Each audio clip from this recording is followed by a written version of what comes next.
สนุนโดยแอปวันดีคอนเทนต์จริตไทยเพื่อคนไทยดาวน์โหลดได้แล้ววันนี้ยาแคปซูลขมิ้นชันอุ้ยอันบรรเทาการท้องอืดท้องเฟ้อ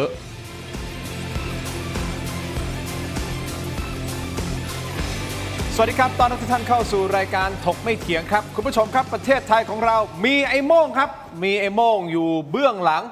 เรื่องของน้ำมันที่ขาดแคลนอยู่ตอนนี้ราคาน้ำมันพุ่งขึ้นสูงนะครับนี่คือคำพูดของประธานสหพันธ์ขนส่งนะฮะของประเทศไทย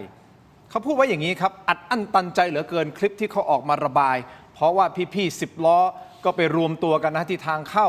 ทางท่าเรือแหลมฉบังนะครับเพื่อที่จะแสดงออกเชิงสัญลักษณ์นะครับบอกว่าการบริหารงานของรัฐบาล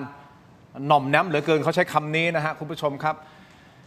นอกเหนือจากน้ำมันแพงแล้วซึ่งมันสาหัสแล้วใช่ไหมครับตอนนี้ไม่มีของให้ซื้อด้วยซ้ำนะฮะคุณผู้ชมน้ำมันไม่มีให้เติมนะครับนี่คือสถานการณ์ที่คนไทยประสบอยู่ณตอนนี้สรุปสุดท้ายสุดเนี่ยน้ำมันประเทศเรามันขาดแคลนจริงๆหรือว่ามีใครอยู่เบื้องหลังอย่างที่ท่านประธานสหพันธ์เป็นคนพูดนะครับตั้งข้อสังเกตว่าคงมีอยู่คนอยู่เบื้องหลังเนี่ยแหละชักใยอยู่แล้วได้ผลประโยชน์จากความโกลาหลครั้งนี้ที่เกิดขึ้นกับประชาชนนี่คือประเด็นที่ใกล้ตัวมากๆประเด็นที่2ครับประธานาธิบดีโดนัลด์ทรัมป์หลังจากที่มีความพยายามในการที่จะเรียกร้องนะให้กลุ่มประเทศชาตินาโต้เนี่ยมาช่วยสหรัฐหน่อยส่งเรือรบมาหน่อยไปที่ช่องแคบฮอร์มุสหน่อยเพื่อที่จะครองฮอร์มุสกลับคืนมาแต่ไม่มีใครเล่นด้วยอย่างที่เรารายงานข่าวไปแล้วนะครับวันนี้ก็ไม่ง้อฮะประธานาธิบดีโดนัลด์ทรัมป์บอกว่าจริงๆแล้วเราไม่ต้องการความช่วยเหลือใครเลยเพราะเราประสบความสำเร็จแล้วเราสามารถที่จะสังหารผู้นำได้แล้วรวมถึงคณะผู้บริหารของผู้นำของอิหร่านไปหมดแล้วศักยภาพของอิหร่านไม่ว่าจะเป็นทางอากาศทางเรือเราทำลายหมดแล้วเรดาร์ต่างๆเราทำลายหมดแล้วเราประสบความสำเร็จแล้วเราไม่ต้องการความช่วยเหลือจากใครและไม่เคยคิดจะต้องการความช่วยเหลือจากใครตั้งแต่แรกสงครามกำลังจบลงเร็วๆนี้ใช่หรือไม่นี่เป็นการส่งสัญญาณของประธานาธิบดีของสหรัฐหรือไม่ว่าอีกไม่ช้าไม่นานสหรัฐอาจจะถอดปลั๊กและจบแล้วและทุกอย่างก็อาจจะกลับมาค่อยๆกลับมาดีกว่าค่อยๆกลับมาสู่สภาวะปกติวันนี้จะมาวิเคราะห์แบบลึกๆทั้งด้านของยุทธศาสตร์การทหารของสหรัฐอิสราเอลกับอิหร่านรวมถึงเศรษฐกิจของไทยและเศรษฐกิจของโลกวันนี้จริงๆผมได้รับเกียรติจาก2ท่านผมต้องใช้คำว่าตัวท็อปตัวตึงทั้ง2ท่านเลยนะครับและทั้ง2ท่านคงเข้าใจผมนะฮะว่าผมไม่สามารถที่จะพูดชื่อทั้ง2ท่านพร้อมกันในเวลาเดียวกันนะฮะ ไม่มีความสามารถตรงนั้นนะครับคือจริงๆอยากจะแนะนำทั้ง2ท่านพร้อมๆกันเลยนะครับแต่ผมขออนุญาตไปที่ท่านนี้ก่อนท่านนี้นะครับผู้ชมครับถูกขนานนามว่าเป็นรัฐมนตรีคลังแห่งโลกประจำปี 2010 นะฮะโดยนิตยสาร The Banker ซึ่งเป็นนะฮะนิตยสารชื่อดังทางด้านการเงินของอังกฤษนะครับในเครือของ The Financial Times ก็ได้ยกย่องท่านผู้นี้เป็นรัฐมนตรีคลังแห่งโลกวันนี้ให้เกียรติกับรายการมากๆเลยนะครับท่านเป็นสสบัญชีรายชื่อและรองหัวหน้าพรรคประชาธิปัตย์คุณกรณ์ จาติกาวนิชครับสวัสดีครับคุณกรณ์ครับอีกท่านหนึ่งคุณผู้ชมครับตัวตึงด้านทหารผมบอกได้เลยนะครับยุทธศาสตร์ทหารนะเรื่องของการรบต่างๆผมบอกได้เลยว่าท่านเป็นตัวท็อปอีกท่านหนึ่งต้องนึกถึงท่านนะครับการวางยุทธศาสตร์การมองนะเรื่องของการรบของสหรัฐเองก็ดีอิหร่านเองก็ดีนะครับผมเชื่อว่าท่านมองขาดในหลายๆประเด็นโดยเฉพาะเรื่องของภาคอากาศเพราะท่านเป็นนักบินนะฮะก่อนหน้านี้นักบิน F5 F16 นะคุณผู้ชมครับเป็นคนสำคัญอีกคนหนึ่งของกองทัพอากาศเลยนะครับขอต้อนรับนะครับท่านผู้ช่วยผู้บัญชาการทหารอากาศนะครับท่านพลอากาศเอกประภาสสอนใจดีครับสวัสดีครับท่านครับครับสวัสดีครับขอบคุณทั้ง2ท่านเป็นอย่างสูงนะฮะที่ให้เกียรติรายการยืนยันว่าไม่ตึงนะครับไม่ได้เป็นข้อเท็จจริงอย่างเดียว เพราะว่าเป็นข้าราชการด้วยแล้วก็มาวิเคราะห์ด้วยนี่ก็จะพยายามให้เห็นภาพเพื่อจะเป็นประโยชน์กับพี่น้องประชาชนครับถูกต้องครับแล้วผมเชื่อว่าด้วยนะฮะความสามารถของท่านวิจารณญาณของท่านก็จะตอบในมุมที่จะไม่กระทบกับความสัมพันธ์ระหว่างประเทศด้วยอันนี้เราก็ต้องยืนยันนะฮะว่าเราวางตัวเป็นกลางนะท่านก่อนถูกต้องไหมครับเราเป็นมิตรกับทุกๆฝ่ายนะครับแต่แน่นอนมันก็มีประเด็นต่างๆที่อยากจะชวนวิเคราะห์เพราะว่ามันจะได้เห็นภาพชัดเจนขึ้นว่าตกลงเราไปในทิศทางไหนโดยเฉพาะในประเทศไทยพ่อแม่พี่น้องที่ต่อแถวเรามีภาพไหมต่อแถวเติมน้ำมันเรามาถึงจุดที่เราต้องต่อแถวเติมน้ำมันทั้งที่ทางรัฐบาลก็พยายามบอกว่าเรามีน้ำมันสำรองเหลืออยู่นะทั้งหมดในประมาณ101 วันนี่คือเมื่อวานนี้วันนี้ก็เหลือ100 วันแล้วนะเพราะมันผ่านมันเนี่ยภาพเนี้ยคุณคิดไหมครับว่าคุณจะเจอภาพแบบนี้ คิดไหมครับหลายคนก็บอกว่าเดี๋ยวก่อนนะไอ้น้ำมันที่คุณมีอยู่ในคลังอ่ะมันเป็นน้ำมันราคาเก่าไม่ใช่เหรอแล้วทำไมจะมาขึ้นราคากันขนาดนี้ฉวยโอกาสหรือเปล่าใครได้ประโยชน์หรือเปล่าอันเนี้ยเป็นประเด็นที่ต้องพูดคุยกันนะครับแต่ผมขอมาที่ประธานาธิบดีโดนัลด์ทรัมป์กันก่อนคุณผู้ชมครับขออนุญาตนะฮะเมื่อคืนนี้ช่วง4 ทุ่มก็มีการโพสต์ผ่าน Truth Social นะบอกไม่ต้องการความช่วยเหลือในการเปิดช่องแคบฮอร์มุสแล้วนะครับใจความก็บอกนี่แหละฮะอย่างนี้เลยอย่างที่ผมเล่าไปก็บอกประสบความสำเร็จแล้วนะฮะด้วยชัยชนะที่เกิดขึ้นทำให้สหรัฐพิสูจน์แล้วไม่ต้องการและไม่เคยต้องการความช่วยเหลือจากใครหน้าไหนทั้งสิ้นนี่คือสิ่งที่ประธานาธิบดีโดนัลด์ทรัมป์พูดออกมานะครับคุณผู้ชมประเด็นคือถ้าผมจะเรียนถามท่านประภาสนะครับอันนี้เป็นสัญญาณหรือเปล่าครับว่าสหรัฐใกล้ถอนปลั๊กแล้วคือการวิเคราะห์บทหรือคำกล่าวของท่านประธานาธิบดีทรัมป์เนี่ยขออนุญาตมองในเชิงวิชาการแล้วก็จากนักวิเคราะห์ทั่วโลกเนี่ยจะเห็นว่าหลายเรื่องเราคงจะต้องฟังแล้วก็พิจารณาต่อเนื่องด้วยการที่ส่งสัญญาณอะไรบางอย่างเนี่ยต้องยืนยันว่าสหรัฐอเมริกามีรูปแบบในการทำสงครามหรือในการที่จะเกิดแก้ปัญหาชาวโลกเนี่ยเขาใช้ประธานาธิบดีในการให้ข้อมูลเลยนี่น่าสนใจมากเพราะคำพูดของประธานาธิบดีคือสัญญาณทางยุทธศาสตร์ที่จะบอกให้หน่วยปฏิบัตินำไป1 2 3แต่ที่ผ่านมาเนี่ยพอเราเห็นแล้วนักวิเคราะห์จะบอกว่าพอบอกว่าจะไปทางนี้แต่ไม่ไปแต่ไปอีกทางหนึ่งอย่างง่ายๆคือตอนที่จะเจรจาดูดีพออิหร่านจะดำเนินการปุ๊บก็มีการทำโจมตีผู้นำเลยนั้นสัญญาณตรงนี้เนี่ยผมคิดว่าถ้าวิเคราะห์ในภาพเนี่ยในนักการทหารของอเมริกาตอนนี้เขามีอยู่องค์ความรู้อันหนึ่งที่เราไปเรียนที่นั่นเราก็จะรู้ก็คือ effect based operation เขาต้องการปฏิบัติการบนพื้นฐานผลกระทบว่าเขาต้องการผลอะไรแล้วเขาถึงจะนำไปสู่เป้าหมายอย่างเช่นปัจจุบันนี้จะเห็นว่าเรื่องช่องแคบเพอร์มุสเขาต้องการให้เดินเรือผ่านได้ผลกระทบก็คือทำยังไงก็ได้ให้เรือเดินผ่านได้งั้นแปลว่าสิ่งที่กดดันที่จะทำให้เกิดเนี่ยก็เรียกร้องพันธมิตรอาจจะ1 2 3แต่ก็จะมีคนที่ไม่เห็นด้วยแล้วก็ไม่ออกมากับอันที่2ขนาดล่าสุดก็โจมตีกองกำลังที่อยู่ในบริเวณพื้นที่นั้นเพื่อที่จะกดดันเพื่อไม่ให้ดำเนินการต่อไปได้ก็เลยมองว่าจริงๆด้วยศักยภาพของเขาแล้วเนี่ยเขาสามารถทำเองได้แต่ว่าขึ้นอยู่ที่ว่าจะหาเป้าหมายจะหาภัยคุกคามตรงนั้นเจอไหมแล้วใช้กำลังตรงไหนที่จะดำเนินการอันนี้คือผลกระทบที่เขาต้องการเพื่อ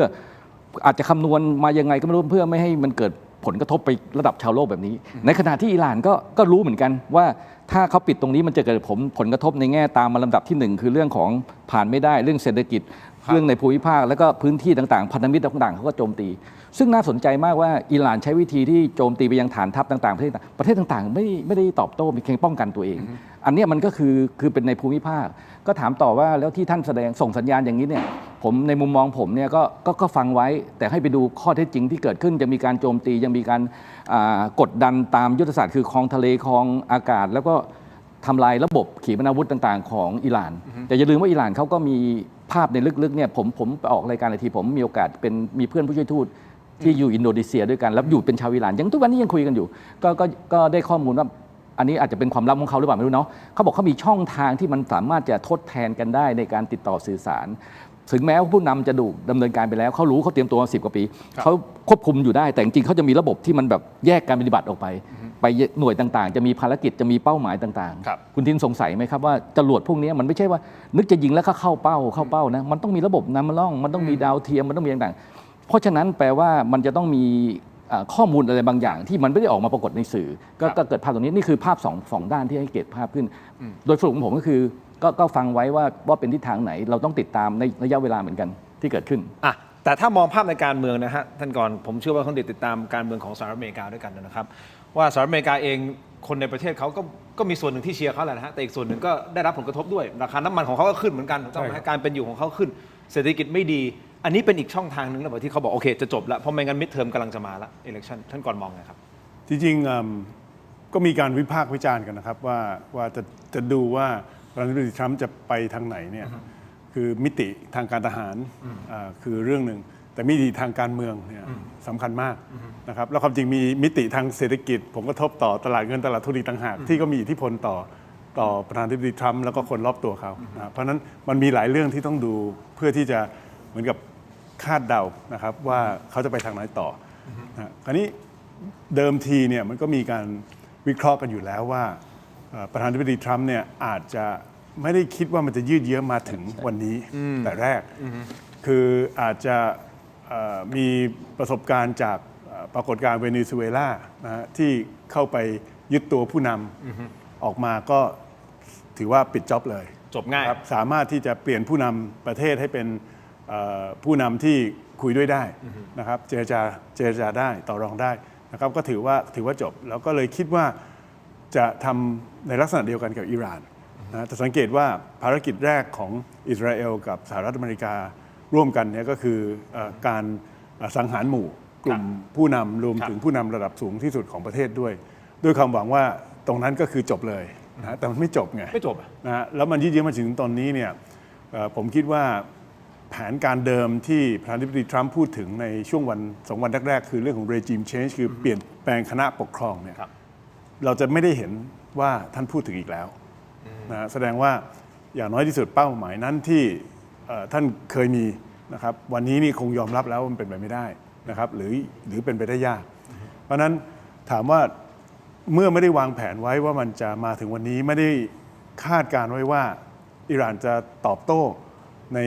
ลักษณะที่มีผลกระทบอย่างกว้างกับประเทศพันธมิตรของสหรัฐอเมริการวมไปถึงเศรษฐกิจของโลกนะฮะคำถามก็คือแล้วจะหาที่ลงยังไงนะครับเรื่องนี้จะจบยังไงถ้าจบแบบไม่สามารถคือประธานาธิบดีทรัมป์มีพรสวรรค์อย่างหนึ่งก็คือจากทุกสถานการณ์สามารถประกาศเป็นชัยชนะได้นะครับแม้แต่ในสถานการณ์ปัจจุบัน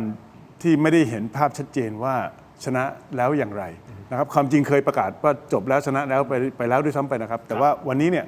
ถ้าพูดแบบเป็นกลางเนี่ยก็คือมองว่ายังไม่ชัดนะครับว่าได้อะไรนะครับจากการที่มาบุกใส่อิหร่านในเที่ยวนี้นะแต่ถ้าท่านสามารถที่จะหาคำอธิบายอะไรบางอย่างได้ว่าสหรัฐอเมริกาได้อะไรนะครับประโยชน์อะไรจากชีวิตที่สูญเสียไปอาวุธยุทโธปกรณ์มหาศาลที่ใช้ไปเนี่ยก็อาจจะจบได้แต่ถ้ายังอธิบายไม่ชัดเนี่ยผมคิดว่าก็เสี่ยงต่อทางการเมืองนะครับกับและคะแนนนิยมของประธานาธิบดีทรัมป์เหมือนกันถ้าจะเลิกตอนนี้แสดงว่าปากท้องของสหรัฐอเมริกานี่มันจะกดดันไปมันมี2 อย่างที่กดดันทรัมป์ไปเรื่อยๆนะครับเรื่องของปัญหาปากท้อง2เรื่องของตลาดหุ้นแล้วก็สถานการณ์ทางเศรษฐกิจโดยรวมนะครับแล้วก็อย่างที่ทินว่าครับการเลือกตั้งภายในประเทศก็งวดเข้ามาเรื่อยๆนะเพราะฉะนั้นตรงนั้นก็จะเป็นตัวกดดันอิหร่านเขาก็รู้นะผมกลับเชื่อว่าตอนนี้เนี่ยเวลาอยู่ข้างอิหร่านนะก็คือยื้อไปได้นานแค่ไหนแรงกดดันต่อประธานาธิบดีทรัมป์ทั้งภายในประเทศแล้วก็รวมไปถึงความจริงนะประเทศอื่นๆทั่วโลกซึ่งเดือดร้อนกันไปหมดทั่วหน้าเนี่ยนะก็จะมีมากขึ้นเรื่อยๆนะครับแล้วก็จะทำให้อาจจะมีผลกระทบต่อคะแนนนิยมของประธานาธิบดีทรัมป์ตอนนี้เหมือนนาโต้ก็ไม่เอาหรือเปล่าจนประธานาธิบดีไปฟังเสียงหน่อยไหมครับว่าเขาพูดถึงนาโต้อย่างไรนะฟังนะครับ We're not ready to leave yet, but we'll be leaving in the near future. We'll be leaving in pretty much the very near future. But right now they've been decimated from every standpoint. And again, we've had great support from countries in the Middle East, great support, but we've had no support from, essentially, no support from NATO. But I was surprised to see that NATO, while they agree that it was a very important thing to do, they agree fully. Nobody said, oh, you shouldn't do it. They would have had a nuclear weapon within 1 month of when we had the B-2 bombers bomb the nuclear potential. I call it the nuclear dust. I think NATO's making a very foolish mistake. And I've long said that, I wonder whether or not NATO would ever be there for us. So this was a great test. Because we don't need them, but they should have been there. Well, we don't need too much help, and we don't need any help, actually. In fact, we just put out a notice. I was watching over the last couple of weeks, and all of our NATO allies were very much in favor of what we did. They thought it was very important. We were just discussing it, actually. Very important that we take out the nuclear threat from Iran, and we've done that.นี่นะครับสิ่งที่ประธานาธิบดีโดนัลด์ทรัมป์ก็ได้ให้สัมภาษณ์สื่อไปนะครับแต่มีอีกประเด็นหนึ่งคุณผู้ชมครับก็เป็นที่วิเคราะห์กันอยู่นะฮะของหลายๆคนนะครับก็คือกรณีของผู้นำคนใหม่ผู้นำสูงสุดคนใหม่ของอิหร่านก็คือท่านมุสตาบา คาเมเนอี มีข่าวออกมาไม่ว่าจะเป็นจากอินเดีย NDTV นะฮะจากยูเครน Kiev Post นะฮะรวมถึง Al Kabas ของคูเวตนะฮะรวมไปถึงสื่อตะวันตกอย่าง New York Times และ CNN รวมถึง The Guardian รายงานว่าท่านโมชตบาได้รับบาดเจ็บสาหัสจากการโจมตีทางอากาศของสหรัฐและอิสราเอลวันเดียวกันกับที่ท่านผู้นำสูงสุดคนก่อนถูกสังหารนะครับมีรายงานว่าเขาบาดเจ็บที่ขาแขนและมือนะฮะรวมถึงตาซ้าย และอาจจะมีแผลชะกันที่ใบหน้าและลำตัวโดยประธานาธิบดีวลาดิเมียร์ปูตินเนี่ยแหละครับของรัสเซียนะครับเป็นผู้เสนอตัวให้ความช่วยเหลือโดยตรงมีการส่งเครื่องบินไปรับท่านโมชตบามาอยู่ที่มอสโกครับโรงพยาบาลในมอสโกมารักษาตัวและอยู่ติดกับบ้านพักนะฮะของท่านปูตินครับข้อเท็จจริงเป็นอย่างไรมีการไปสอบถามทางด้านของรัฐบาลรัสเซียนะครับโฆษกประจำทำเนียบเครมลินตอบนักข่าวเพียงว่าไม่มีความคิดเห็นก็คือ no comment อยากจะรู้เหลือเกินว่าทั้งสองท่านคิดในประเด็นนี้อย่างไรและมันจะทำให้มิติของสงครามครั้งนี้เรื่องของเศรษฐกิจด้วยจะไปในทิศทางไหนเพราะรัสเซียตอนนี้เหมือนส้มหล่นหรือเปล่าขายน้ำมันได้เพิ่มขึ้นนะฮะนี่คือประเด็นแรกนะครับส่วนอีกประเด็นหนึ่งคุณผู้ชมครับไปเห็นเพจฟีโนเมนานะฮะโพสต์ตั้งคำถามนะครับถึงคนที่อยู่ต่างประเทศคุณผู้ชมครับถามว่าสถานการณ์เกิดวิกฤตน้ำมันขาดแคลนข้าวของขึ้นราคาเหมือนในไทยหรือไม่อยากจะให้คุณผู้ชมกลับมาแล้วมาอ่านคอมเมนต์กันนะครับหลากหลายจากทั่วโลกเลยนะฮะมาดูนะฮะว่าประเทศไทยเป็นประเทศเดียวหรือเปล่าที่ขาดแคลนน้ำมันอยู่ตอนนี้คนอื่นเขาใช้ชีวิตแบบชิวๆใช่หรือไม่พักสักครู่ครับช่วงหน้ากลับมาติดตามครับ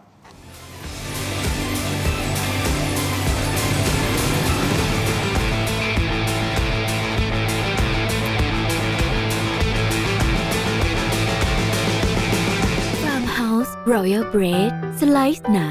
เนื้อนุ่ม หอม ที่สุดของ Farmhouse ยกระดับความอร่อยง่ายๆได้ทุกวัน Farmhouse Royal Bread Everyday Bread Farmhouse ส่งตรงความสดชื่นถึงบ้านคุณกับมะยงชิดลูกใหญ่ คัดพิเศษจากสวน เนื้อฉ่ำหวานอมเปรี้ยว เปลือกบาง สั่งซื้อได้ที่เว็บไซต์และแอปพลิเคชัน Thailand Postmart ตัวท็อปใกล้ๆส่งให้ถึงมือ ส่งเซียนขจัดคราบ ประสิทธิภาพพลังแชมป์ผ้าขาวสะอาด รีดง่าย ไร้กลิ่นอับ กลิ่นหอม ถนอมใยผ้า ไม่เปลืองแรงขยี้เริ่มต้นที่ 10 บาท หาซื้อได้ที่ CJ มอทุกสาขาแชมป์เซียนขจัด สายน้ำผึ้งจากอำเภอฝางจังหวัดเชียงใหม่ คัดเกรดคุณภาพ สดจากสวนถึงมือ เปลือกบาง เนื้อแน่น หวานฉ่ำ วิตามินซีสูง สนใจสินค้าสั่งซื้อได้ที่เว็บไซต์และแอปพลิเคชัน Thailand Postmart ตัวท็อปใกล้ๆส่งให้ถึงมือ ส้มสายน้ำผึ้ง ดีขนาดนี้อย่ารอช้า สายเกม สายลงทุน สาย AI สายเทคต้องไม่พลาด ลดราคาพิเศษให้ทันที 2,000 บาท Brain Tech Tri Screen จอเสริมอัจฉริยะ เปลี่ยนโน้ตบุ๊กธรรมดาให้ทำงานพร้อมกันได้ถึง 4 จอ ดีไซน์พับเก็บง่าย พกพาสะดวก มี 2 รุ่นให้เลือก 17,900 บาทสำหรับรุ่น 14 นิ้ว และ 19,900 บาทสำหรับรุ่น 16 นิ้ว สั่งซื้อออนไลน์ได้แล้ววันนี้เพียงค้น Brain Tech Tri Screen หรือ Advice ทุกสาขาทั่วประเทศ Brain Tech Tri Screen where thinking meets technology ดีขนาดนี้อย่ารอช้า สายเกม สายลงทุน สาย AI สายเทคต้องไม่พลาด ลดราคาพิเศษให้ทันที 2,000 บาท Brain Tech Tri Screen จอเสริมอัจฉริยะ เปลี่ยนโน้ตบุ๊กธรรมดาให้ทำงานพร้อมกันได้ถึง 4 จอ ดีไซน์พับเก็บง่าย พกพาสะดวก มี 2 รุ่น กลับมากันต่อนะครับคุณผู้ชมครับยังอยู่กับ2ท่านนะครับท่านพลอากาศเอกประภาสนะฮะแล้วก็คุณกรณ์นะครับพูดคุยกันต่อเลยนะครับนี่ผมขอข้อมูลเพิ่มเติมก่อนที่จะไปถามทั้ง2ท่านนะครับท่านโมชตบามีข่าวออกว่ารักษาตัวอยู่ที่รัสเซียนะฮะโดยท่านวลาดิเมียร์ปูตินนะครับประธานาธิบดีของรัสเซียเนี่ยเป็นคนให้การช่วยเหลืออยู่จริงเท็จแค่ไหนยังไม่มีการยืนยันแต่ว่าทางด้านของรัฐบาลรัสเซียเองก็ no comment ไอ้คำว่า no comment ทางการเมืองนะฮะท่านกรณ์อาจจะไม่ได้ปฏิเสธนะแต่ก็ไม่ได้ยอมรับแสดงว่ามันมีมูลความจริงใช่หรือไม่แต่อีกประเด็นสำคัญคุณผู้ชมครับเป็นข่าวฮือฮาหลังจากที่ท่านนี้ลาออกนะครับคุณโจเซฟเคนต์ซึ่งเป็นหัวหน้าศูนย์ต่อต้านการก่อการร้ายของสหรัฐประกาศลาออกพร้อมโพสต์ข้อความลงในบัญชี X ระบุเหตุผลบอกว่าไงรู้ไหมครับบอกว่าผมไม่สามารถสนับสนุนการทำสงครามในอิหร่านที่กำลังดำเนินอยู่ได้โดยที่ไม่รู้สึกผิดอิหร่านไม่ได้เป็นภัยคุกคามเร่งด่วนต่อประเทศของเราและเห็นได้ชัดว่าเราเริ่มสงครามนี้เนื่องจากแรงกดดันจากอิสราเอลและกลุ่มล็อบบี้ชาวอเมริกันที่มีอิทธิพลครับคุณผู้ชมลาออกนะคนนี้เป็นคีย์แมนสำคัญอีกคนนึงนะครับต่อมาประธานาธิบดีโดนัลด์ทรัมป์ ได้กล่าวถึงประเด็นนี้ในห้อง Oval Office ของเขานะครับห้องทำงานรูปไข่ในทำเนียบขาวบอกว่าเขาเป็นคนดีก็คือหมายถึงในโจเคนคนนี้เป็นคนดีนะแต่ผมคิดมาตลอดว่าเขาอ่อนแอมากเรื่องความมั่นคงการที่เขาออกไปนั้นเป็นเรื่องที่ดีแล้ว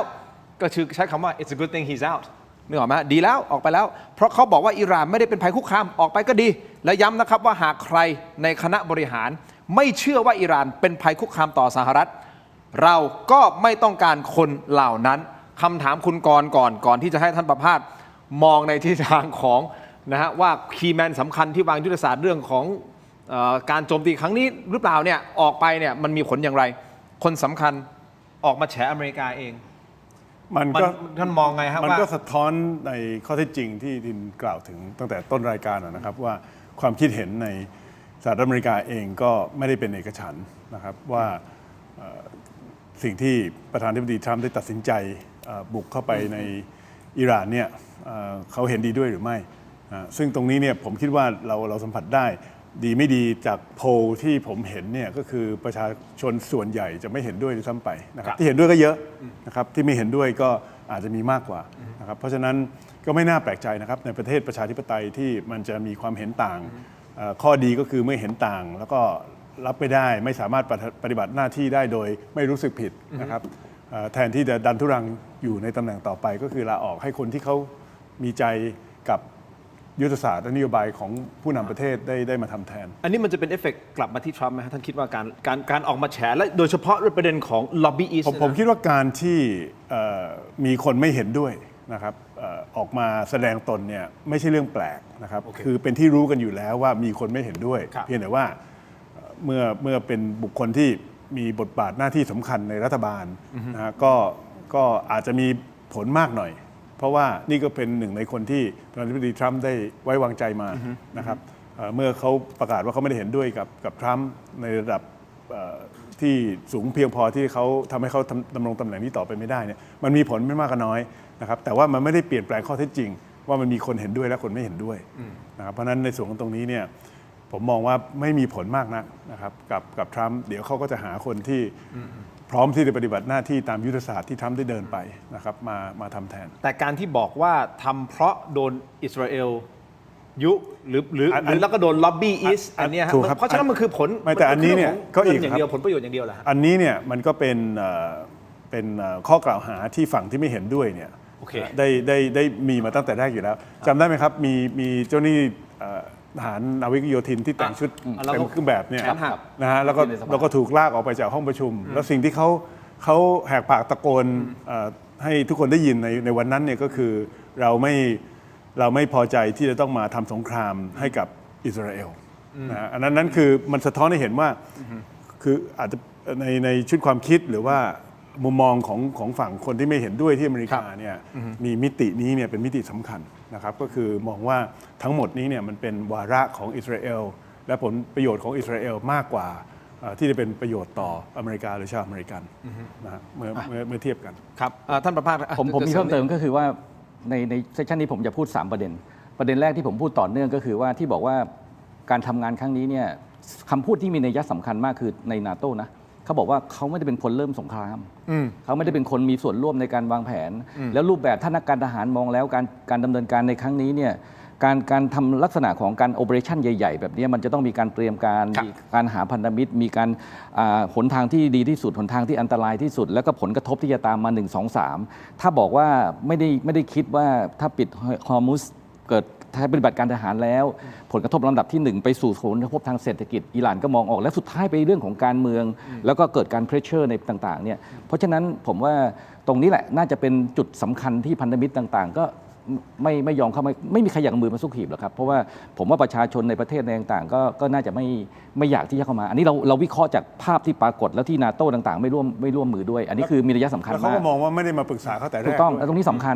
ญเพราะว่าการจะทำสงครามลักษณะหรือว่าโอเปอเรชั่นนี้เราจะเห็นว่าตั้งแต่สงครามโลกครั้งที่1ครั้งที่2หรือว่าแม้แต่สงครามอ่าวปี 2003 หรือแม้แต่โคโซโวพวกนี้มันจะต้องถูกกันขณะนั้นเนี่ยมันต้องย้ายภูเขามาจากอ่าวแล้วมองทุกมิติว่าถ้าเขามีอาวุธนี้จริงถ้าเขาใช้แบบนี้จะทำยังไงจะต่อต้านยังไงเนี่ยตรงนี้แหละคือสิ่งสำคัญก็ถัดมาถึงที่ฝ่าย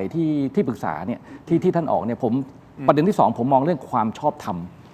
นักการทหารทั่วโลกถูกสั่งสอนมาว่าเราจะต้องใช้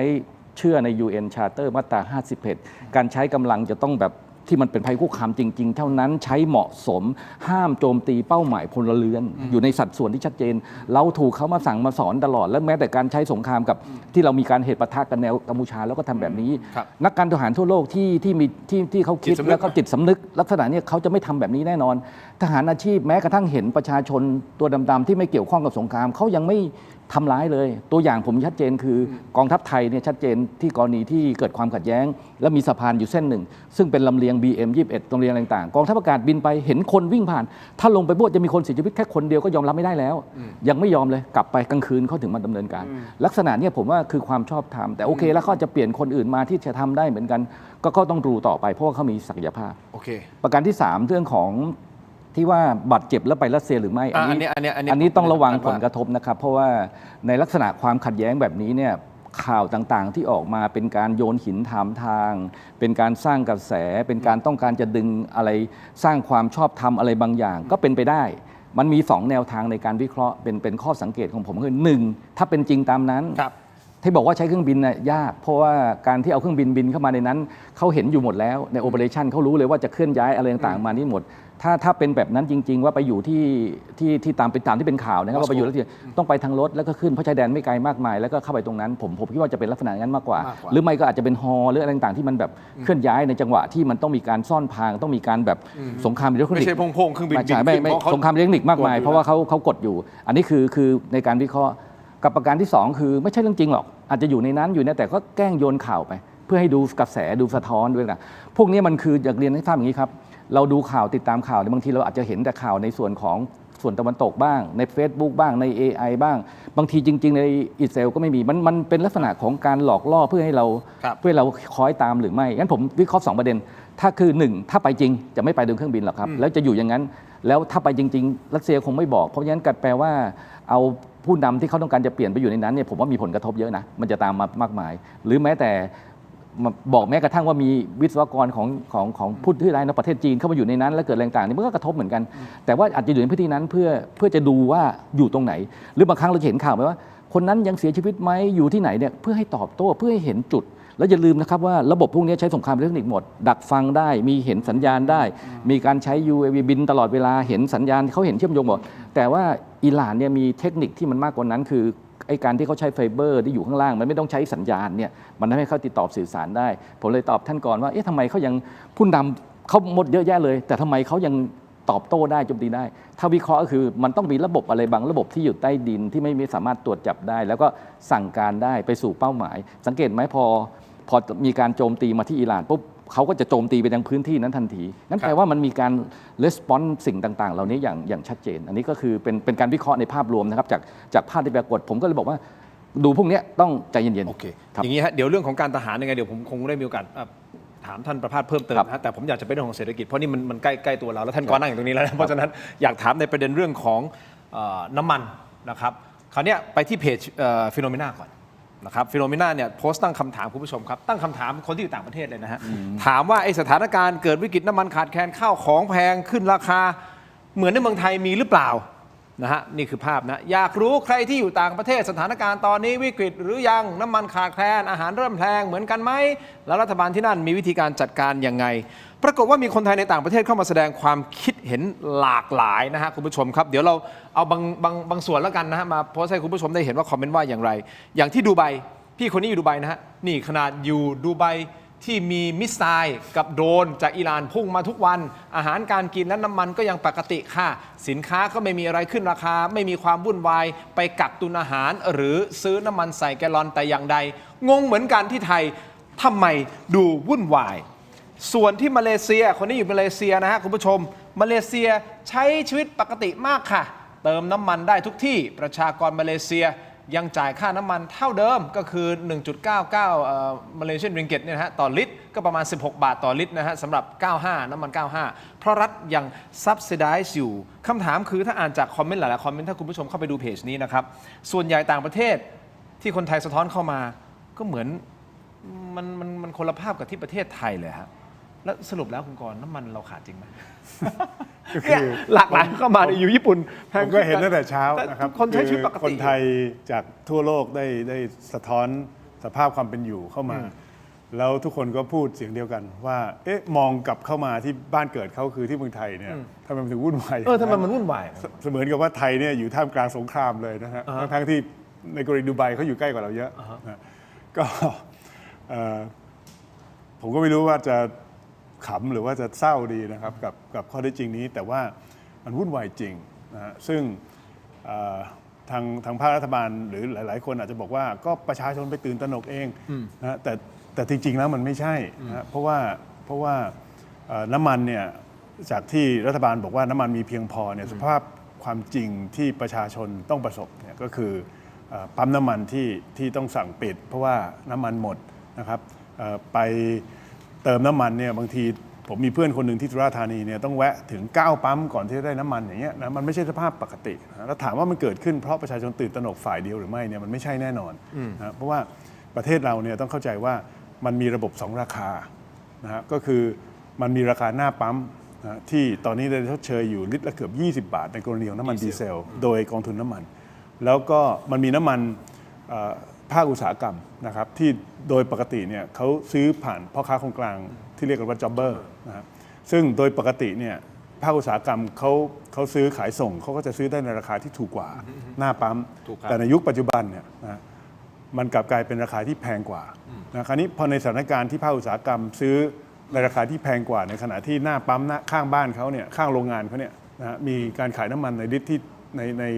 ในราคาที่ถูกกว่าเยอะเนี่ยคิดว่าเขาจะทำยังไงเขาก็ต้องไปซื้อที่ปั๊มแทนมันก็เลยเกิดปรากฏการณ์ที่ตัวอุปสงค์เนี่ยมันย้ายไปอยู่ในที่เดียวกันนะครับที่มีการชดเชยผลก็คือต้องชดเชยมากขึ้นนะครับเพราะว่าปริมาณการขายผ่านหน้าปั๊มมากขึ้นแล้วก็ทำให้น้ำมันขาดแคลนซ้ำแล้วเนี่ยผมก็ลองเช็คดูนะครับกับเพื่อนที่เป็นเจ้าของปั๊มน้ำมันอยู่ต่างจังหวัดเนี่ยหลายจังหวัดหลายปั๊มนะครับว่าเอ๊ะแล้วเขาสามารถที่จะซื้อน้ำมันจากคลังน้ำมันได้ตามปกติหรือไม่คำตอบเสียงเดียวกันเลยครับก็คือไม่เลยนะครับคือตามปกติสมมุติสั่ง 20,000 ได้ 20,000 ตอนนี้สั่ง 20,000 ได้ 8,000 ลิตรอย่างเงี้ยนะคือคำถามก็คือมันเป็นเพราะอะไรทำไมไม่สามารถที่จะส่งน้ำมันในปริมาณปกติได้เมื่อวานนี้เนี่ยผมเห็นท่านรัฐมนตรีว่าการกระทรวงพลังงานออกมาพูดถึงเรื่องของการไปจัดระเบียบเรื่องของระบบขนส่งน้ำมันรอบส่งไม่พอเหมือนกับไปเจอคอขวดอะไรบางอย่างผมก็มีคำถามว่าโดยปกติมันก็ไม่มีปัญหาเนี่ยทำไมมันจะต้องมามีปัญหาช่วงนี้นะฮะอาจจะเป็นเพราะว่าความต้องการมันสูงกว่าปกติพอไปดูตัวเลขนะครับเราก็จะเห็นว่าโดยเฉลี่ยเนี่ยเราขายน้ำมันดีเซลอยู่ประมาณวันละ70 ล้านลิตรนะครับช่วงที่ผ่านมาเนี่ยมันขยับขึ้นไปจริงนะครับ85กับ90 ล้านลิตรนะสิ่งนั้นเนี่ยอาจจะเป็นสาเหตุที่ทำให้น้ำมันมันหมดเร็วขึ้นแล้วก็อาจจะต้องมีรอบรถถี่ขึ้นเป็นไปได้นะหรือมันอาจจะมีเหตุผลในแง่ของการกักตุนสินค้าแบบอันนี้พูดตามตรงเลยนะครับเนื่องจากทุกคนก็รู้ว่าเดี๋ยวราคามันจะต้องปรับเพิ่มขึ้นนะทำไมขายถูกวันนี้ไม่ลอยสักวัน2 วันแล้วขายแพงขึ้นนะครับกับสต็อกเดิมที่มีอยู่ซึ่งตรงนี้เนี่ยถามว่ารัฐบาลตามเขาทันไหมนะรัฐบาลลงไปกำกับดูแลไม่ให้มีพฤติกรรมแบบนี้ไหมนะครับผมก็ไม่แน่ใจและนี่ก็คือคำถามที่แล้วก็นำไปสู่การขาดความมั่นใจในส่วนของประชาชนด้วยประชาชนขาดความมั่นใจอันนี้มันสะท้อนออกมาในหลายๆกรณีนะครับคุณผู้ชมแม้แต่ประธานสหพันธ์ขนส่งท่านก็ออกมาสะท้อนในประเด็นนี้นะครับในเมื่อท่านเป็นรัฐมนตรีคลังโลกแห่งปี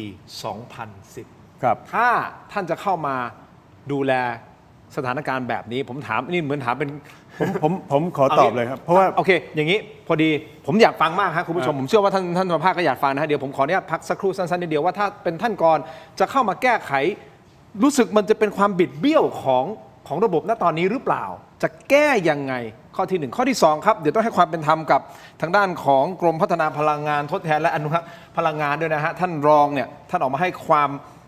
ามรู้เกี่ยวกับเรื่องของน้ำมันณตอนนี้ด้วยนะครับเดี๋ยวเราพักสักครู่ครับช่วงหน้ากลับไปตามครับ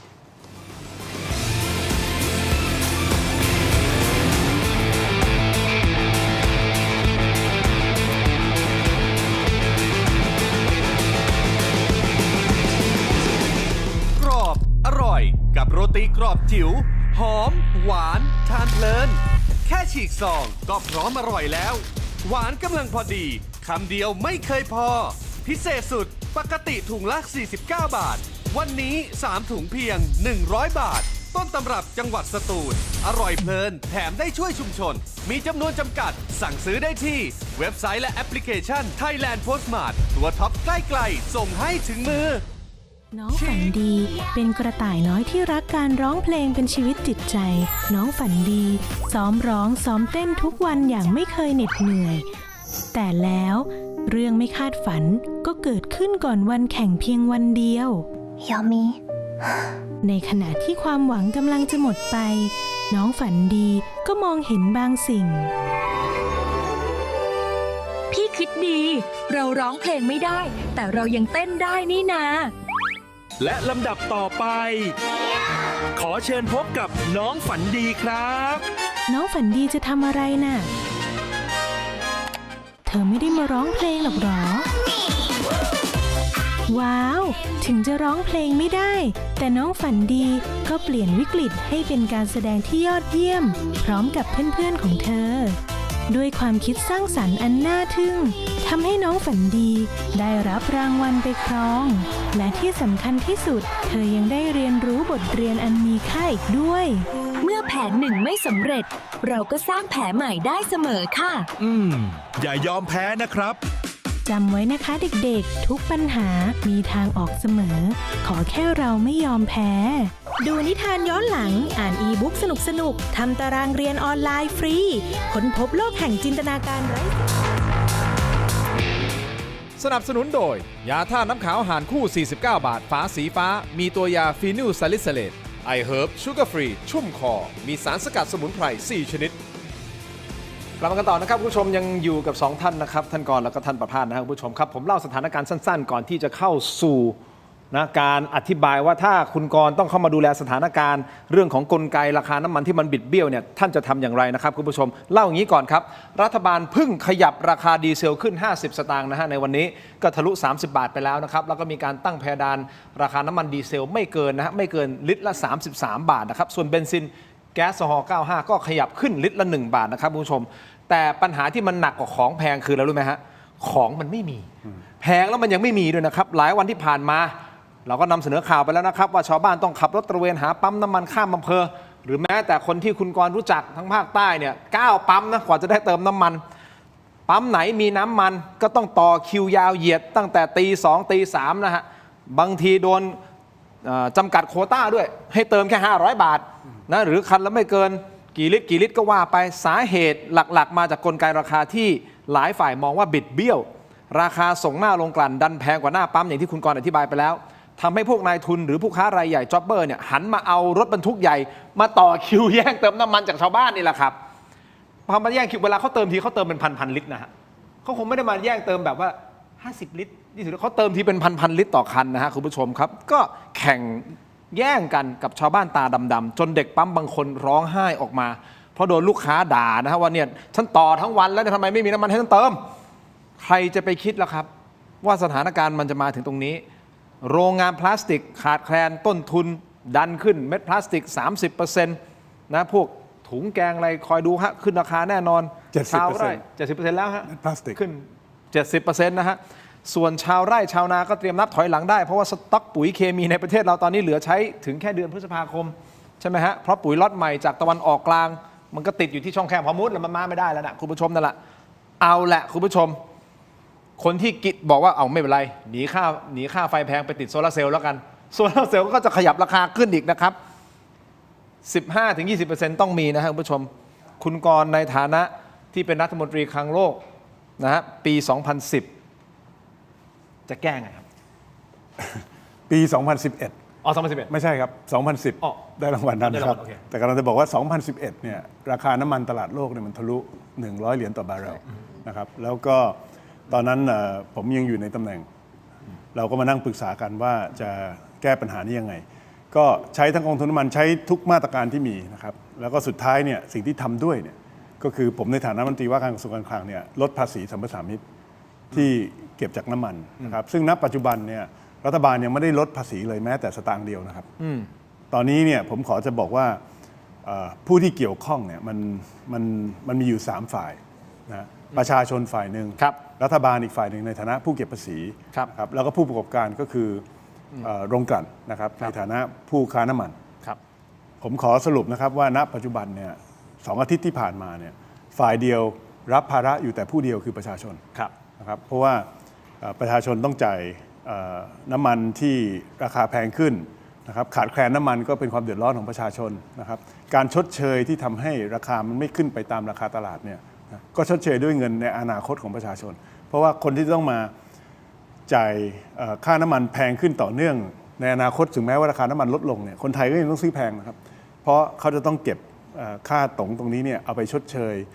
เงินที่เขาใช้ในการลดราคาให้เราวันนี้ กองทุน เพราะฉะนั้นคนที่รับผิดชอบก็คือประชาชนนะแต่รัฐบาลเนี่ยไม่ได้เดือดร้อนนะอันนี้ผมใช้คำนี้นะรายได้จากภาษีที่เก็บจาก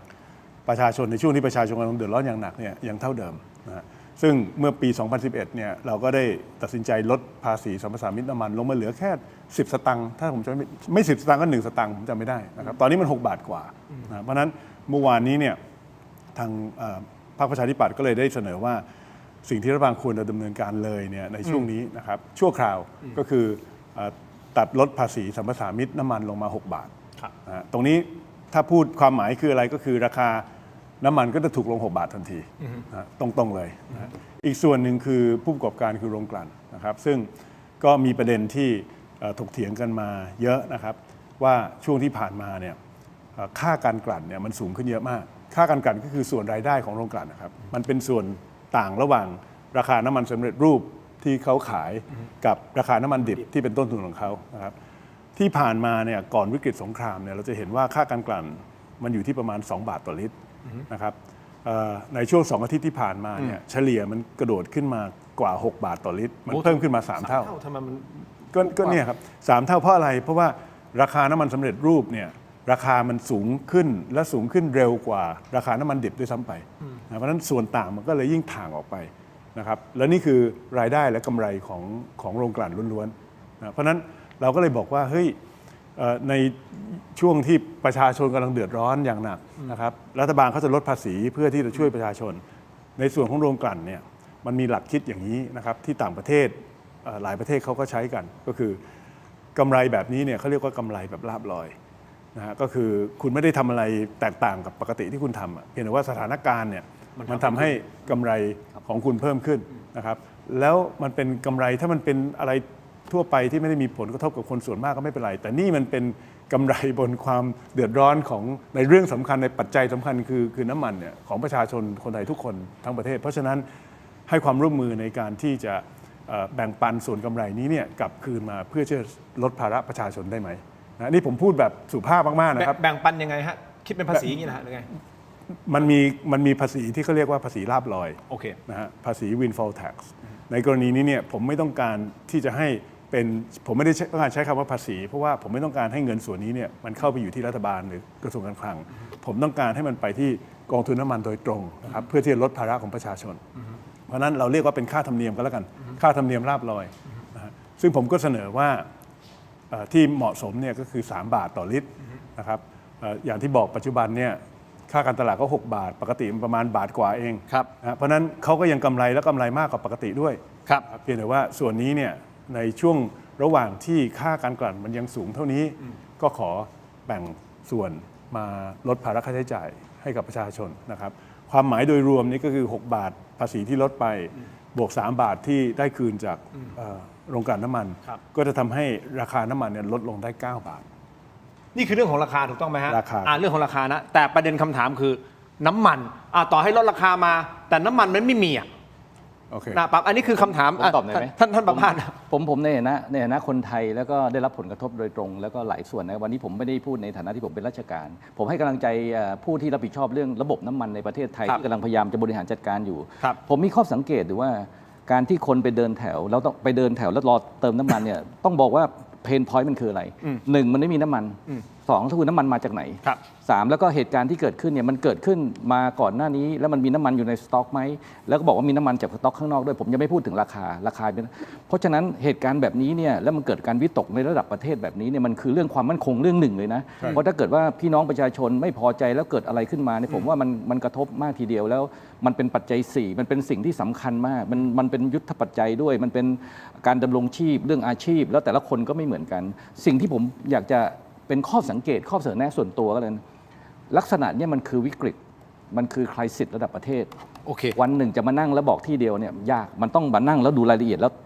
ต้องบอกความจริงประชาชน ท่านประภาสท่านบอกนี่คือข้อสังเกตว่านี่คือ crisis ถูกต้องไหม ใช่ครับ นี่คือ crisis แล้ว crisis แบบนี้มันจะต้องออกมาในทางไหนบริหารอย่างไร และไอ้น้ำมันจริง ๆ แล้วเนี่ยตกลงมันอยู่ไหนกันแน่มันมีหรือไม่มีนะฮะและวันนี้นะครับประธานสหพันธ์การขนส่งทางบกแห่งประเทศไทยนะครับคุณทองอยู่พูดชัดเจนบอกว่าน่าจะมีไอ้โม่งอยู่เบื้องหลังเอาละท่านสองท่านคิดว่ายังไงในประเด็นนี้ไปต่อกันในออนไลน์สแกนQR Code ของเราหน้าจอนะครับไปที่เทโรดิจิทัลใน YouTube นะ Facebook ถกไม่เถียงเดี๋ยวไปพูดคุยกับทั้งสองท่านต่อในออนไลน์สำหรับทีวีนะครับขอบคุณทั้งสองท่านก่อนนะครับขอบคุณครับท่านประภาสครับขอบคุณครับเจอกันในออนไลน์ถกไม่เถียงสวัสดีครับ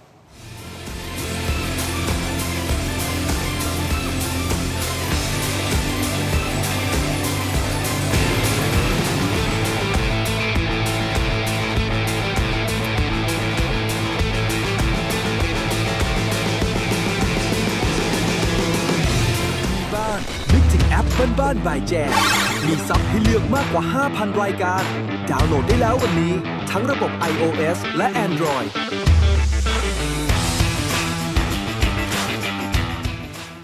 โอเคครับออนไลน์ออนไลน์แล้วนะครับมันต้องยังไงนะฮะเท่าที่พูดได้นะตอนนี้คือ ตอนนี้ก็อยากจะพูดในฐานะความเห็นส่วนตัวที่มันเกิดวิกฤตแบบนี้นะครับในฐานะถ้าผมบอกว่าในวิกฤตแบบนี้มันเป็นวิกฤตใหญ่ระดับโลกแล้วมันกระทบมากมาย การที่ว่าจะมาทำวอลลุ่มหรือว่าการติดตามมันต้องดูชัดเจนมันต้องมีแดชบอร์ดมีแมปทันทีว่าน้ำมันประเทศนี้ที่ว่ามีมันอยู่ตรงไหนมันไปตรงไหนใครเป็นอะไรบ้างแล้วก็เกิดภาพแล้วต้องติดตามใกล้ชิดตรงไหนประชาชนอยู่ในปั๊มก็ต้องไปดูแล้วต้องมีการสื่อสารชัดเจนเดี๋ยวผมจะได้ขยายเพิ่มเติมหลังจากที่เราเข้าออนไลน์อย่างเป็นทางการตอนนี้เราจัดอย่างนี้อันนี้คือแต่ว่าเพียงแต่ให้ทราบว่ามันออนไลน์อยู่เอาอย่างนี้น้ำมันเราไม่ขาดใช่ไหมผมไม่ทราบรายละเอียดไม่ทราบสต็อกแต่ผมกำลังมองถึงว่าที่ในผมเดาว่าไม่ขาดหรอก ผมก็เดาว่าไม่ขาด ไม่ขาด โอเคก็รัฐบาลบอกเองก็ไม่ขาดมีอยู่ทุกอย่างพร้อม ใช่ไง ใช่ไหม ไอ้เนี่ย แล้วที่บอกว่า ไม่ขาดแล้วทำไมหน้าปั๊ ปั ม จจุบัน มันไม่มี เขาบอกว่าเป็นน้ำมันรอส่ง ไม่ใช่น้ำรอระบาย แล้ว เห็นไหมมันมี โทษนะฮะน้ำมันรอกลั่นด้วยฮะบาง น้ำมันร ส่ อ วน กลั่น ส่งมาแล้วต้องกลั่นก่อนใช่ไหมฮะส่งเป็นน้ำมันดิบมากลั่นเสร็จออกมาเป็นน้ำมันสำเร็จรูป ผมเข้าใจพี่น้องราชการกรมต่างๆ ที่กำลังทำกันอยู่เนาะแต่ไม่รู้ว่าเขาเกิดอะไรขึ้นแล้วก็เป็นยังไง ผมเล่าให้ฟังศูนย์ผมเนี่ยไม่มีงบประมาณสักบาทนะครับแต่เรามารวบรวมกันมาหาวิธีแล้วเราแก้ปัญหาระดับประเทศเพื่อเป็นสื่อสารข้อมูลที่ออกมา ท่าน ผมตลกมากเลยผมมานั่งกันอยู่170 คนเพื่อแก้ปัญหา อย่างนี้นะท่านบอกว่าเป็นความมั่นคงของประเทศถูกต้องไหมนี่คือความมั่นคงเลยนะ ความมั่นคง ใช่เลย นี่ความมั่นคง ความหมายคือสถานการณ์ที่เราเกิดขึ้นตอนเนี้ยเดี๋ยวผมจะถามทั้งสองท่านนะครับ มันจะเป็นน้ำผึ้งหยดเดียวหรือเปล่าโอเค เดี๋ยวช่วงออนไลน์มาวิเคราะห์กันต่อทวนนิดนึงนะฮะเดี๋ยวท่านกรมีธุระต่อไม่เกิน4 โมง 55ท่านเดินออกนะครับเดี๋ยวรบกวนแจ้งพี่วางด้วย ขอความอนุเคราะห์เรื่องของลิฟต์ในการเดินทางรถของท่านเตรียมพร้อมยังเนาะปึ้งท่านออกปั๊บลงเลย ขอประกาศหน่อยดิ เดี๋ยวจะได้ไม่ติดขัดเพราะเดี๋ยวท่านต้องไปประชุม มันต้องมีวอลลุ่ม ใช่ต้องนั่งทันทีพี่กรณ์ เอายังพี่น้องคุณผู้ชมที่ชมรายการอยู่นะฮะช่วยกันคอมเมนต์กันเข้ามาหน่อยนะครับคุณผู้ชมครับเราไม่มีโหวตแล้ววันนี้ไม่มีแล้วค่ะวันนี้ทีมงานบอกเราจะไม่โหวตแต่เราจะขอขายเสื้อเนี่ยเสื้อตัวนี้ที่ผมใส่อยู่นี่ถกไม่เถียงขออนุญาตนะฮะนี่ถกไม่เถียงครบรอบ5 ปีพร้อมยังทีมงานเอาไหมเอาเลยไหม เป็นชื่อที่ดีมากนะชื่อรายการเนี่ยใครคิด ใช่ มีพี่ชายชื่อพี่ชายเอกชลิตเป็นโปรดิวเซอร์ ไม่มีผิดมีถูกสามารถพูดแสดงความคิดเห็นได้ ได้ครับ โอเคครับ 5 4 3 2 กลับเข้ามาครับถกไม่เถียงในช่วงของออนไลน์คุณผู้ชมครับ ยังอยู่กันทั้งสองท่านนะครับท่านสสบัญชีรายชื่อ แล้วก็รองหัวหน้าพรรคประชาธิปัตย์นะครับท่านกรจาติกาวนิชนะครับรวมถึงท่านผู้ช่วยผู้บัญชาการฐานอากาศนะครับท่านพลอากาศเอกประภาสสอนใจดี ซึ่งเป็นกูรูท็อปนะในมุม ของแต่ละท่านมุมการทหารแน่นอนท่านประภาสมุมทางเศรษฐกิจนะฮะคุณกรณ์นะฮะคุณผู้ชมครับมาพูดคุยกันในรายการของเราวันนี้ถกไม่เถียงแน่นอนแหละเราวิเคราะห์ในเรื่องของอิหร่านสหรัฐนะครับอันนั้นส่วนหนึ่งเดี๋ยวท่านประภาสจะได้ขยายความเพิ่มเติมในประเด็นนี้นะครับเนื่องจากว่าท่านกรณ์เดี๋ยวต้องมีภารกิจอย่างต่อเนื่องนะฮะก็เดี๋ยวจะใช้เวลาตรงนี้พูดถึงเรื่องของโครงสร้างของน้ำมันตอนนี้เพราะมันเป็นปัจจัยสำคัญในการใช้ชีวิตของเราณวันนี้และเดือดร้อนกันทั่วหน้าจริงๆกลไกมันบิดเบี้ยวราคามันบิดเบี้ยวเพราะอะไรยังไงคุณกรณ์อธิบายไปแล้วนะครับคราวนี้ผมก็เลยถาม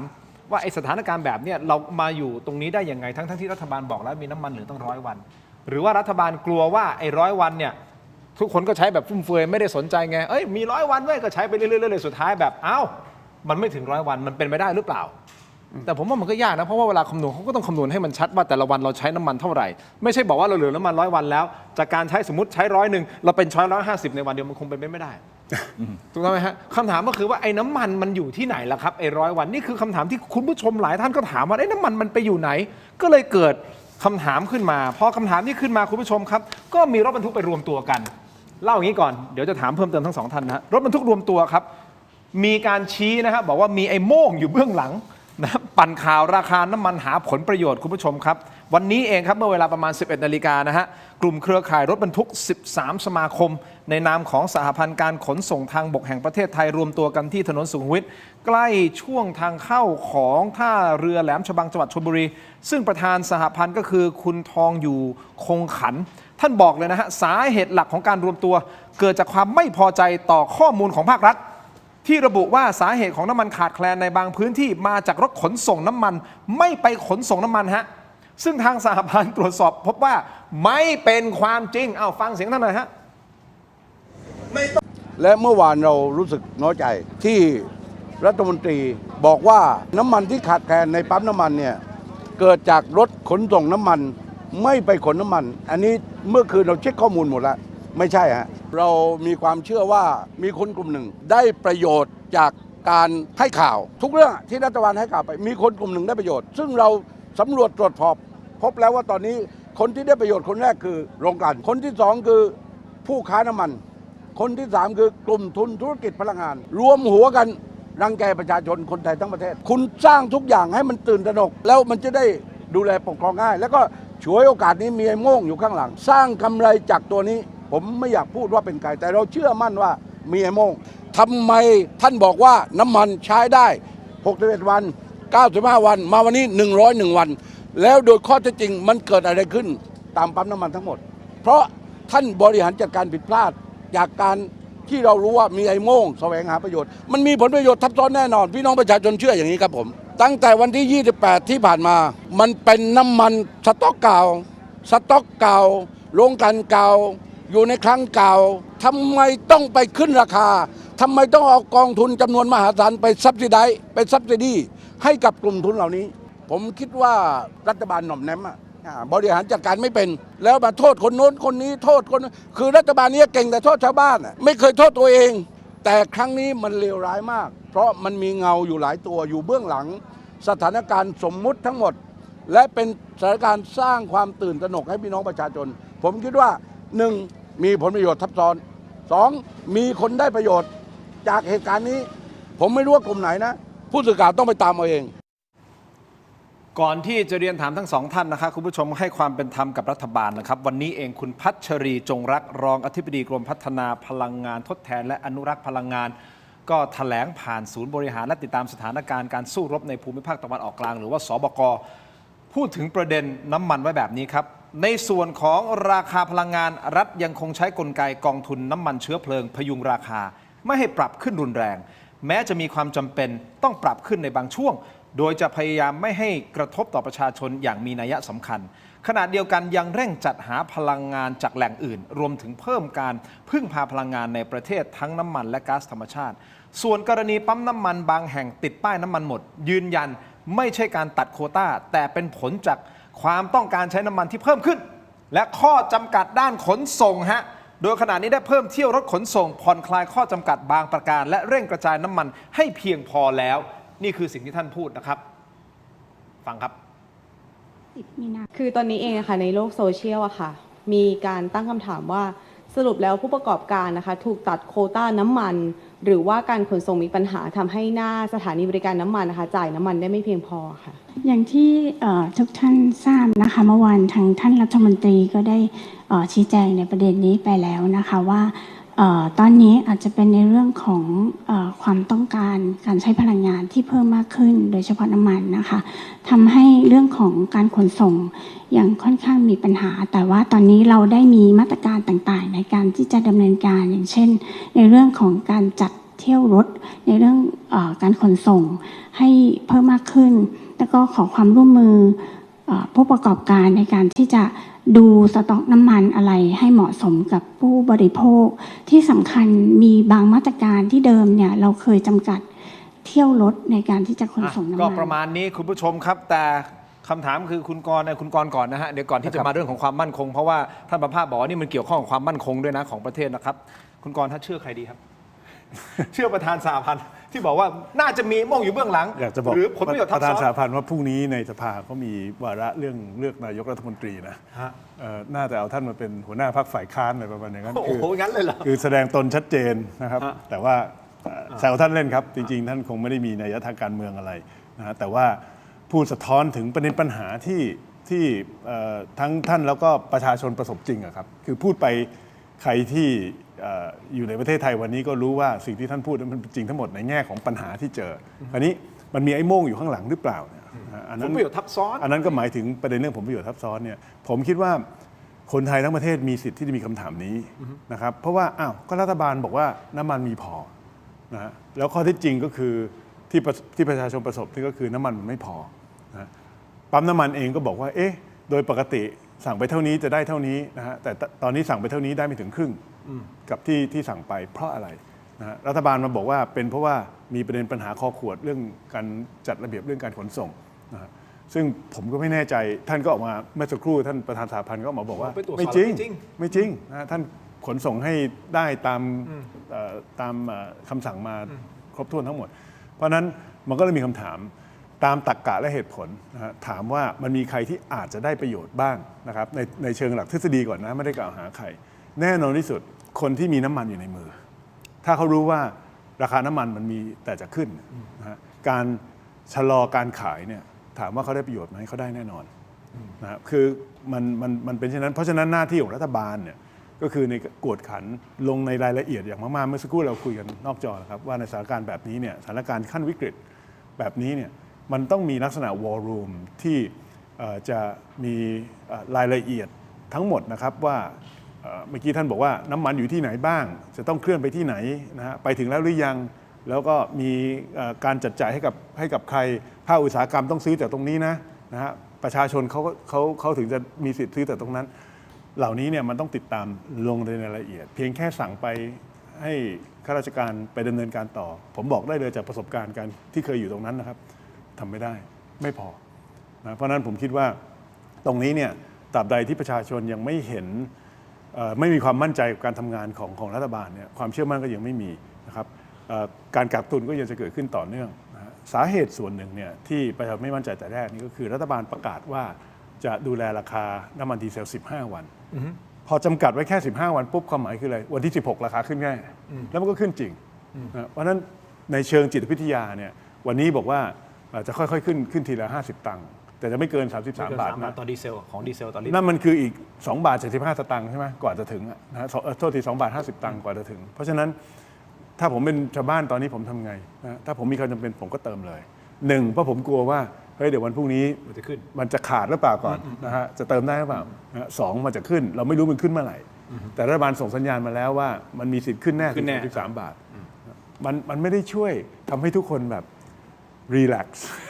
นะครับ เหมือนเรานั่งชิวๆแบบนี้ ใช่ ไม่ใช่ มันไม่ใช่นะฮะมันมีความกังวลทั้งว่าน้ำมันจะขาดแคลนไหมและ2ราคาจะขึ้นเมื่อไหร่ต่างหากเนี่ยนะฮะมันเพิ่มความกังวลให้กับประชาชนส่วนคำถามว่าน้ำมันมีจริงไหมผมมั่นใจว่ามีมันจะหายไปไหนอะครับเวลามันเพิ่งผ่านไปแค่2 อาทิตย์นะฮะมันจะหายไปไหนนะบางส่วนเนี่ยเอาจริงอยู่ที่รัฐบาลอ้างวัน100 วันเนี่ยมันอาจจะอยู่กลางทะเลนะบางส่วนอาจจะยังไม่ได้อยู่กลางทะเลด้วยซ้ำไปแต่ว่าตกลงมีสัญญาแล้วว่าจะซื้อจะขายกันนะครับก็เอามานับรวมเป็นสต็อกด้วยเป็นไปได้ ซึ่งทั้งหมดนี้เนี่ยมันก็เป็นความพยายามของรัฐบาลนั่นแหละที่จะทำให้เราสบายใจแต่มันไม่ได้มีผลเลยนะครับในช่วงที่ผ่านมาคนไม่แคร์หรอกครับว่าเรามีสต็อกอยู่เท่าไหร่เขาแคร์ว่าที่ปั๊มหน้าบ้านเขามีน้ำมันให้เติมไหม อันนี้น่าคิดคุณผู้ชมครับแล้วจากที่ท่านประภาสพูดไปแล้วที่ท่านกรวิเคราะห์มาเมื่อสักครู่นี้นะครับคุณผู้ชมครับผมเชื่อว่าคุณผู้ชมคิดต่อไปได้แหละแล้วก็ดูว่าสรุปแล้วเนี่ยน้ำมันอยู่ที่ไหนกันแน่หรือว่ามันมีกระบวนการบางอย่างหรือเปล่าที่ทำให้น้ำมันไม่ออกมา เพื่อรออะไรบางอย่างหรือเปล่าเอาแบบง่ายๆภาษาชาวบ้านคราวนี้ท่านประภาสบอกว่านี่คือความมั่นคงอันนี้คือ security ถูกต้องไหมครับของประเทศความมั่นคงผมถามงี้นะฮะผมถามแบบเข้าเป้าเลยนะฮะประเด็นเนี่ยจะเป็นน้ำพึ่งหยดเดียวหรือเปล่าที่ทำให้สถานการณ์ปุ้งไปหมดเลยผมก่อนอื่นผมต้องให้กำลังใจกับทีมงานของภาคราชการและก็หน่วยต่างๆที่ดูแลเรื่องน้ำมันแล้วก็พยายามที่จะประชุมพยายามที่จะชี้แจงแล้วก็ให้ความสำคัญมาประมาณสัก2 อาทิตย์แล้วเนี่ยผมคิดว่าเขาคงมีความจริงใจแล้วก็ตั้งใจเต็มที่แต่ว่ามันก็ผลลัพธ์ที่มันออกมาณวันนี้ก็ต้องยอมรับว่าประชาชนเดือดร้อนจริงๆไม่ว่าจะเป็นปั๊มไม่มีน้ำมันเติมแล้วก็ว่าด้วยเรื่องของการดำเนินการต่างๆเนี่ยตรงนี้ต้องยอมรับว่ามันเป็นเพนพอยต์ละมันเป็นเพนพอยต์แล้วอย่างที่ท่านกรว่าเมื่อกี้เนี่ยเราต้องดูถ้ามองในแง่ของการบริหารสถานการณ์ภาวะวิกฤตณทีนี้เนี่ยจะมาบริหารแบบระบบเดิมไม่ได้แล้วมันต้องมีแบบลักษณะเฉพาะเรื่องน้ำมันอย่างเดียวเลยเป็นเรื่องที่ต้องดูและจะต้องเห็นภาพผมยกตัวอย่างผมเป็นผู้อำนวยการศูนย์ข่าวสารสถานการณ์ไทยกัมพูชาเนี่ยมีความขัดแย้งในชายแดนเนี่ยไม่ว่าจะเกิดอะไรขึ้นผมนั่งทุกหน่วยผมมาหมดถ้ามีประเด็นไหนฮอตมาปุ๊บผมจะตอบทันทีแล้วจะไม่โทษตัวเองเลยจะบอกว่ามันเกิดอะไรขึ้นแล้วจะบอกยังไงขึ้นทำนองเดียวกันเรื่องพวกนี้ผมว่านักวิชาการใครทุกคนก็รู้ว่าบริหารวิกฤตใครสิทธิ์มิเนจเมนต์ตัวนี้เนี่ยใครจะทำว่าเกิดอะไรขึ้นอย่างเมื่อกี้เนี่ยเราต้องมาดูให้หมดว่าน้ำมันมาจากที่ไหนผมไม่บอกนะว่ามันจะมีกลุ่มทุนหรือจะมีอะไรต่างๆนั่นเป็นเรื่องของเขาเนาะแต่มันจะต้องออกมายังไงมันต้องเปิดยังไงแล้วที่ปั๊มไหนมันเกิดปัญหาขึ้นซึ่งจะต้องดูแล้วสำคัญที่สุดคือท่านต้องอธิบายเป็นภาพว่ามันอยู่ตรงไหนเห็นชายปุ๊บมันจะไปตรงไหนไปถึงเมื่อไหร่มันสามารถบริหารจัดการได้ซึ่งตรงนี้ก็เป็นความเห็นส่วนตัวผมนะผมว่ามันเป็นเรื่องที่ชะล่าใจไม่ได้ที่ถามว่าน้ำพึ่งหยดเดียวไหมก็ถ้าถึงเวลาแล้วพี่น้องเดือดร้อนแล้วบอกว่ามีแล้วมันไม่ถึงเนี่ยผมว่ามันเป็นความเป็นอยู่ของชีวิตประชาชนอ่ะก็หวังว่าไม่อยากให้เกิดแบบนั้นไม่อยากให้เกิดแบบนั้นประชาชนเห็นรายละเอียดทั้งหมดอย่างที่ท่านว่าเมื่อสักครู่เนี่ยความมั่นใจความจริงเขาจะมั่นใจความจริงสำคัญมากคือเราจะบอกที่ว่าเราก็ยังเตรียมรถเมื่อกี้สักครู่นี้นะแต่ก็โอเคเป็นแต่ว่าถ้ามันเห็นทั้งหมดล่ะเห็นทั้งสายมาล่ะที่ว่าตรงนั้นเกิดอะไรขึ้นเนี่ยผมไม่แน่ใจว่ามันมีแดชบอร์ดตรงนี้ไหมมีเห็นภาพไหมความเคลื่อนไหวไหมอะไรต่างๆเนี่ยซึ่งมันจะทำก็ไม่น่ายากนะผมคิดว่าสิ่งเหล่านี้เนี่ยประชาชนตอนนี้เนี่ยเกิดการสับสนเกิดการแพนิคเป็นเรื่องจริงที่มันเกิดขึ้นและเกิดการขัดแคลนเพราะวิกฤตแบบนี้จะต้องรีบเข้าให้ถึงเป้าที่สุดเข้าไปที่ปัญหาตรงไหนเดือดร้อ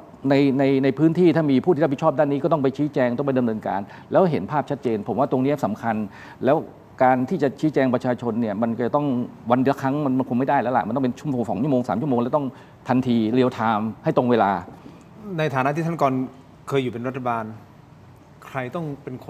ฟันธงหรือว่าใครต้องเทคแอคชั่นใ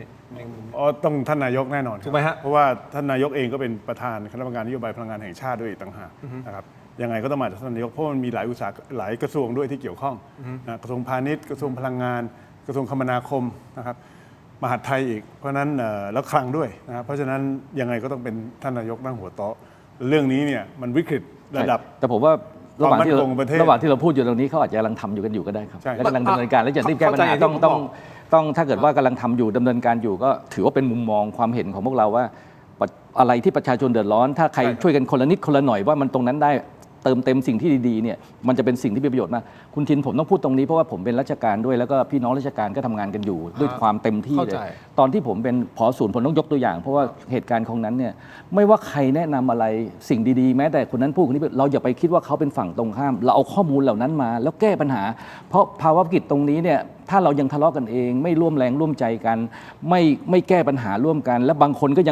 ยังอาจจะเห็นประโยชน์ส่วนตัวแล้วก็ทำให้เกิดกระทบตรงนี้ขึ้นแล้วพี่น้องที่กระทบเนี่ยเป็นประชาชนที่อยู่ในพื้นที่ต้องทำมาหากินต้องท่องเที่ยวต่างๆต้องบรรทุกอะไรต่างๆเนี่ยมันเป็นความเดือดร้อนแต่ response ของกองทัพกับสถานการณ์ชายแดนไทยกัมพูชาผมว่ามันทันควันมันแบบแอคชั่นเรามีศูนย์ถูกต้องไหมฮะชัดเจนนั่นไงฮะแต่ตัดภาพกลับมาที่น้ำมันนี่มันไม่ใช่เพิ่งเกิดขึ้นมันเกิดขึ้นมาตรงนี้เนี่ยผมต้องพูดถึงต้องขออนุญาตด้วยนะครับผมเช่นเดียวกันผมก็เห็นหลายท่านเห็นตรงกันนะครับว่าเห็นหลายท่านปฏิบัติหน้าที่ทำเต็มที่ด้วยความเต็มที่นะแต่ว่าในเชิงโครงสร้างเนี่ยมันมีประเด็นที่น่าเป็นห่วง นะครับอันดับแรกเนี่ยคนไทยเนี่ยมีนิสัยอย่างหนึงก็คือจะเดือดร้อนยังไงไม่ว่าตราบใดที่เขามีความรู้สึกว่าเขาอยู่ในสถานะเดียวกันกับคนอื่นทุกคนคือมีความเท่าเทียมนะฮะระบบเป็นธรรมกับเขานะครับอดอยากไม่ว่าแต่ว่าขออย่าให้มีใครคนใดคนหนึ่งที่มีกินนะครับแต่เขาไม่มีอยู่ฝ่ายเดียวนะครับเพราะฉะนั้นสิ่งที่ผมกำลังจะบอกนี่คือความโปร่งใสความเป็นธรรมนี่มันสำคัญเวลามีข่าวออกมาว่าเฮ้ยคนมีเส้นมีสายเติมน้ำมันได้นะครับธุรกิจของบ้านใหญ่เติมได้นะฮะแต่ชาวบ้านเติมไม่ได้อย่างนี้เนี่ยมันจะนำไปสู่ไอ้ประเด็นเรื่องน้ำพึ่งหยดเดียวนะครับคือมันจะสะสมอารมณ์ไม่พอใจนะครับอีกอย่างนึงคือผมอยากที่จะบอกว่า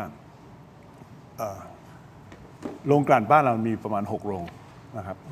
ผมจำไม่ได้ว่ากี่โรงอย่างน้อย4 โรงเนี่ยก็น่าที่เป็นโรงที่กึ่งรัฐวิสาหกิจนั่นแหละคือเป็นของปตท.นะฮะโรงกลั่นเหล่านี้เนี่ยก็มีข้าราชการปฏิบัติหน้าที่ในฐานะกรรมการนะฮะจริงๆสาเหตุที่เราส่งข้าราชการเข้าไปเป็น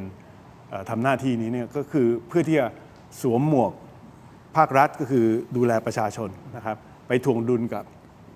กลุ่มฝ่ายเอกชนที่เขาร่วมถือหุ้นอยู่นะฮะเพราะฉะนั้นหน้าที่คุณเนี่ยก็คือไปดูแลผลประโยชน์ในส่วนของส่วนรวมในฐานะกรรมการนะครับแต่โดยส่วนใหญ่เนี่ยพอเข้าไปแล้วถูกกลืนนะผมพูดตามนี้เลยนะก็คือกลายเป็น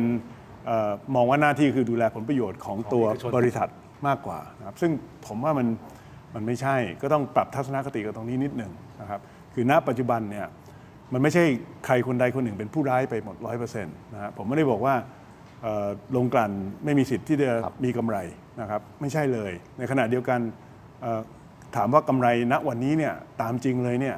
มันสูงมากกว่าปกติไหมนะครับมันสูงมากกว่าคุณก็คืนส่วนหนึ่งมาได้ไหมนะแล้วโดยเฉพาะรัฐก็ถืออยู่หุ้นอยู่ต้องครึ่งหนึ่งอยู่แล้วเพราะฉะนั้นตรงนี้เนี่ยผมถึงบอกว่าเรื่องของมุมมองทัศนคติสำคัญแล้วก็แม้แต่เราเป็นฝ่ายค้านเนี่ยเราก็มองว่าสิ่งที่เราเสนอ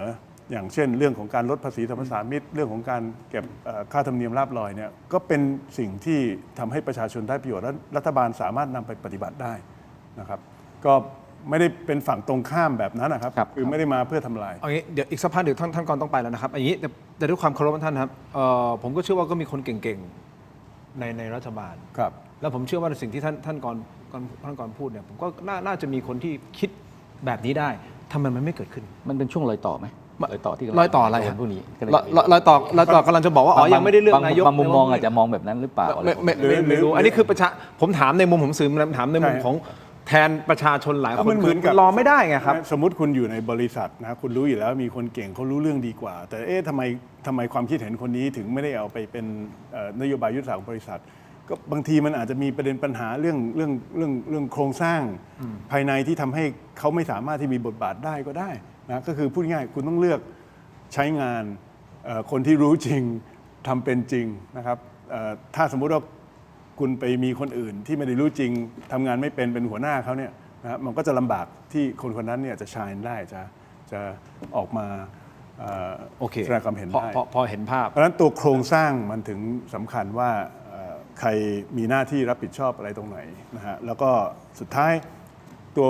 นายกรัฐมนตรีครับก็คือคนที่จะต้องเป็นผู้พิจารณาว่าในสถานการณ์นี้เนี่ยโครงสร้างการบริหารจัดการที่มีอยู่เนี่ยมันดีพอไหมแล้วมีอะไรต้องปรับไหมก็เป็นอำนาจหน้าที่และเป็นสิทธิ์ของท่านเพราะฉะนั้นสิ่งที่เราอยากจะเห็น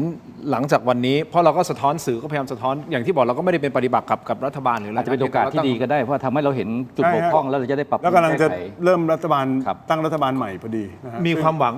ผมมีครับเอาผมขอพูดอย่างนี้เลยนะครับผมขอตรงนี้แล้วก็หลายๆครั้งพูดถึงพลังงานพูดถึงเรื่องน้ำมันหลายๆครั้งเราจะเห็นว่ารัฐมนตรีพลังงานเนี่ยมักจะมาจากอดีตผู้บริหารปตท.นะฮะผมก็โอเคยอมรับว่านั่นหมายความว่าท่านเคยคว่ำบอดอยู่ในแวดวงพลังงานท่านก็มีความรู้เรื่องพลังงานแต่คนเราเนี่ยครับโดยสัญชาตญาณของมนุษย์เนี่ยมันมี bias นะอย่างผมเนี่ยผมโตมาในโลกของตลาดหุ้นตลาดทุนผมก็มี bias คิดเข้าข้างตลาดทุนตลาดหุ้นโดยปริยายอันนี้คือผมยอมรับเลยแล้วผมต้องคอยเช็คตัวเองเสมอว่าชุดความคิดของผมเนี่ยมันเป็นเพราะว่าผมไปโน้มเอียงไปมีลำเอียงเข้าข้างกับพวกที่ผมรู้จักหรือเปล่านะฮะผมกำลังจะบอกว่าท่านที่มาจากปตท.นะฮะก็มีแนวโน้มโอกาสที่จะโน้มเอียงลำเอียง ให้กับองค์กรเก่าของท่านได้นะครับผมเสนอว่าไม่ได้บอกว่าท่านลำเอียงหรือไม่นะครับแต่ว่าแนวโน้มโอกาสตามธรรมดาของปกติของมนุษย์เนี่ยมันมีโอกาสอย่างนั้น ผมเข้าใจว่าท่านที่น่าที่จะมาเป็นรัฐมนตรีพลังงานคนต่อไปเนี่ยไม่ได้มาจากแวดวงภาคทุนใหญ่อุตสาหกรรมพลังงานเลยนะครับก็อาจจะทำให้เราสามารถที่จะมีมุมมองที่อาจจะแตกต่างได้นะครับจากมุมมองที่ผ่านมาคราวนี้ก่อนผมไปเนี่ยผมขอเสริมประเด็นเรื่องความมั่นคงนิดหนึ่ง ครับเชิญครับ ผมคิดว่าจังหวะนี้เนี่ยที่สำคัญที่สุดปัญหาเฉพาะหน้าเราพูดกันไปเยอะแล้วนะครับแต่มองไปสู่อนาคตเนี่ยก็คือเราต้องหันกลับมาดูว่ายอมรับความเป็นจริงว่าหนึ่งในสาเหตุที่เรามีปัญหาตอนนี้เนี่ยคือเรายืมจมูกคนอื่นหายใจค่อนข้างมาก เราเป็นประเทศทุกๆสำนักต่างประเทศเขาวิเคราะห์เลยนะครับประเทศไทยเป็นหนึ่งประเทศที่พึ่งพาพลังงานจากการนำเข้าพลังงานมากที่สุดในเอเชียเพราะฉะนั้นเขามองว่าเราเนี่ยแหละการจะได้รับผลกระทบจากวิกฤตปัจจุบันนี้หนักหนาสาหัสที่สุดเมื่อเทียบกับทุกประเทศนะแต่มันไม่มีความจำเป็นต้องเป็นอย่างนั้นอย่างในปัจจุบันเลยเนี่ยเรามีปาล์มน้ำมันนะเราสามารถที่จะทำไบโอดีเซลมาทดแทนน้ำมันดีเซลได้ในอดีตเราเลิกใช้ไปหลายปีที่ผ่านมาเนี่ยเพราะว่าไบโอดีเซลมันแพงกว่าน้ำมันดีเซลนะครับแต่วันนี้เนี่ยไบโอดีเซลมันลิตรละประมาณ 35-36 บาทนะถ้าปรุงให้ออกมาเป็นน้ำมันที่ใช้การได้นี่ก็อาจจะประมาณ41 บาท 42 บาทมันก็ยังถูกกว่า50 บาทน้ำมันดีเซลนะฮะเรามีกำลังผลิตมหาศาลเพราะฉะนั้นมันก็ต้องมียุทธศาสตร์ในการที่จะหันมาพึ่งพาทรัพยากรที่เรามีเองนะครับชาวสวนก็ได้ประโยชน์ด้วยอีกต่างหากนะครับนอกเหนือจากนั้นเนี่ยแม้แต่ไฟฟ้าวันนี้เราไม่ได้พูดถึงเลยนะครับแต่น้ำมันเนี่ยเรากลัวขาดแคลนผมไม่ค่อยกลัวขาดแคลนที่ผมกลัวขาดแคลนนี่คือแก๊สนะฮะแก๊ส LNG ที่เราใช้ในการผลิตไฟฟ้าเนี่ยคือก็มีหลายเสียงพูดมาตลอดนะครับว่าไฟฟ้าประเทศไทยเราเนี่ยเราพึ่งพาการใช้แก๊สเป็นเชื้อเพลิงเยอะเกินไปเพราะวันนี้เราไม่ได้มีแก๊สของเราเองแล้วแต่ก่อนเรามีในอ่าวไทยเดี๋ยวนี้เราต้องนำเข้าแล้วรูปแบบการนำเข้าเนี่ยบางส่วนมาจากเมียนมาแต่ส่วนใหญ่เนี่ยมาในรูปของ LNG ซึ่งส่วนใหญ่ก็มาจากตะวันออกกลางนะครับแล้วก็วันนี้เนี่ยมันไม่มาแล้วนะครับแล้วสัญญาที่เรามีจากประเทศอื่นเนี่ยเขาจะยกเลิกหรือเปล่าเราก็ไม่รู้เพราะว่าสภาวะสงครามแล้วก็แล้วแต่เพราะฉะนั้นวันนี้เนี่ยเราต้องมองว่าเฮ้ยเราพึ่งพาการ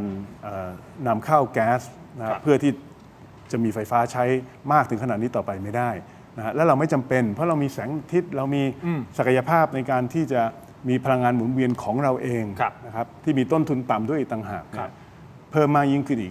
อีกหลายเท่าเทียบกับที่มีอยู่ณปัจจุบันนะเพราะฉะนั้นผมหวังว่าวิกฤตการณ์ครั้งนี้เนี่ยมันก็จะนำไปสู่การเปลี่ยนชุดความคิดนะครับแล้วก็นำไปสู่การปฏิรูปแท้จริงในอุตสาหกรรมพลังงานของไทยไม่ว่าจะเป็นในเรื่องของน้ำมันหรือในด้านของไฟฟ้า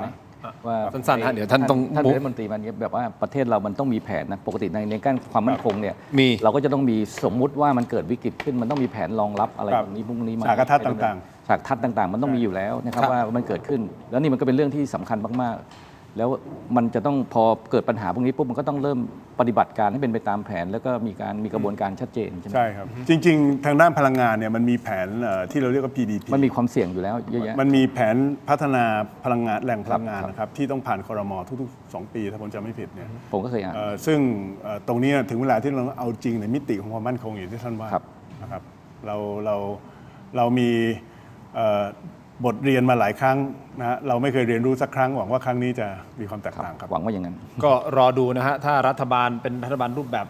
เต็มรูปแบบแล้วใหม่แล้วจะมีอะไรใช่ครับก็จังหวะดีครับจังหวะดีและอย่าลืมนะฮะสงกรานต์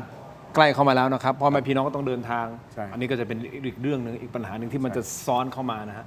จริงๆที่โทษนะที่ผมแนะนำให้ลดภาระกองทุนน้ำมันด้วยการลดภาษีและอื่นๆเนี่ยก็เพื่อเหตุผลนี้เลยครับมันจะต่ออายุของกองทุนน้ำมันออกไปเพราะว่ารัฐบาลกังวลมากตามกฎหมายเนี่ยคือมี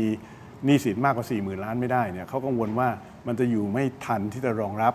ช่วงสงกรานต์นะครับเพราะฉะนั้นไอ้ข้อเสนอที่ผมเสนอไปเนี่ยมันจะทำให้รัฐบาลสบายใจได้ว่ากองทุนน้ำมันเนี่ยอย่างน้อยยังช่วยดูแล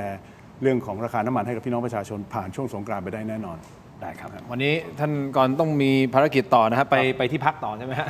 ขอบคุณครับขอบคุณมากครับก่อนจากกันนิดนึงครับมีของเล็กๆน้อยๆไม่ถึง 3,000 บาทครับสปอนเซอร์ดีๆทั้งนั้นเลยนะครับไมบาซินนะฮะอวยอันโอสดนะครับรวมถึงยาธาตุน้ำขาวตาหันคู่ด้วยนะครัขอน้ำปลาสักขวดด้วยไม่ได้เหรอ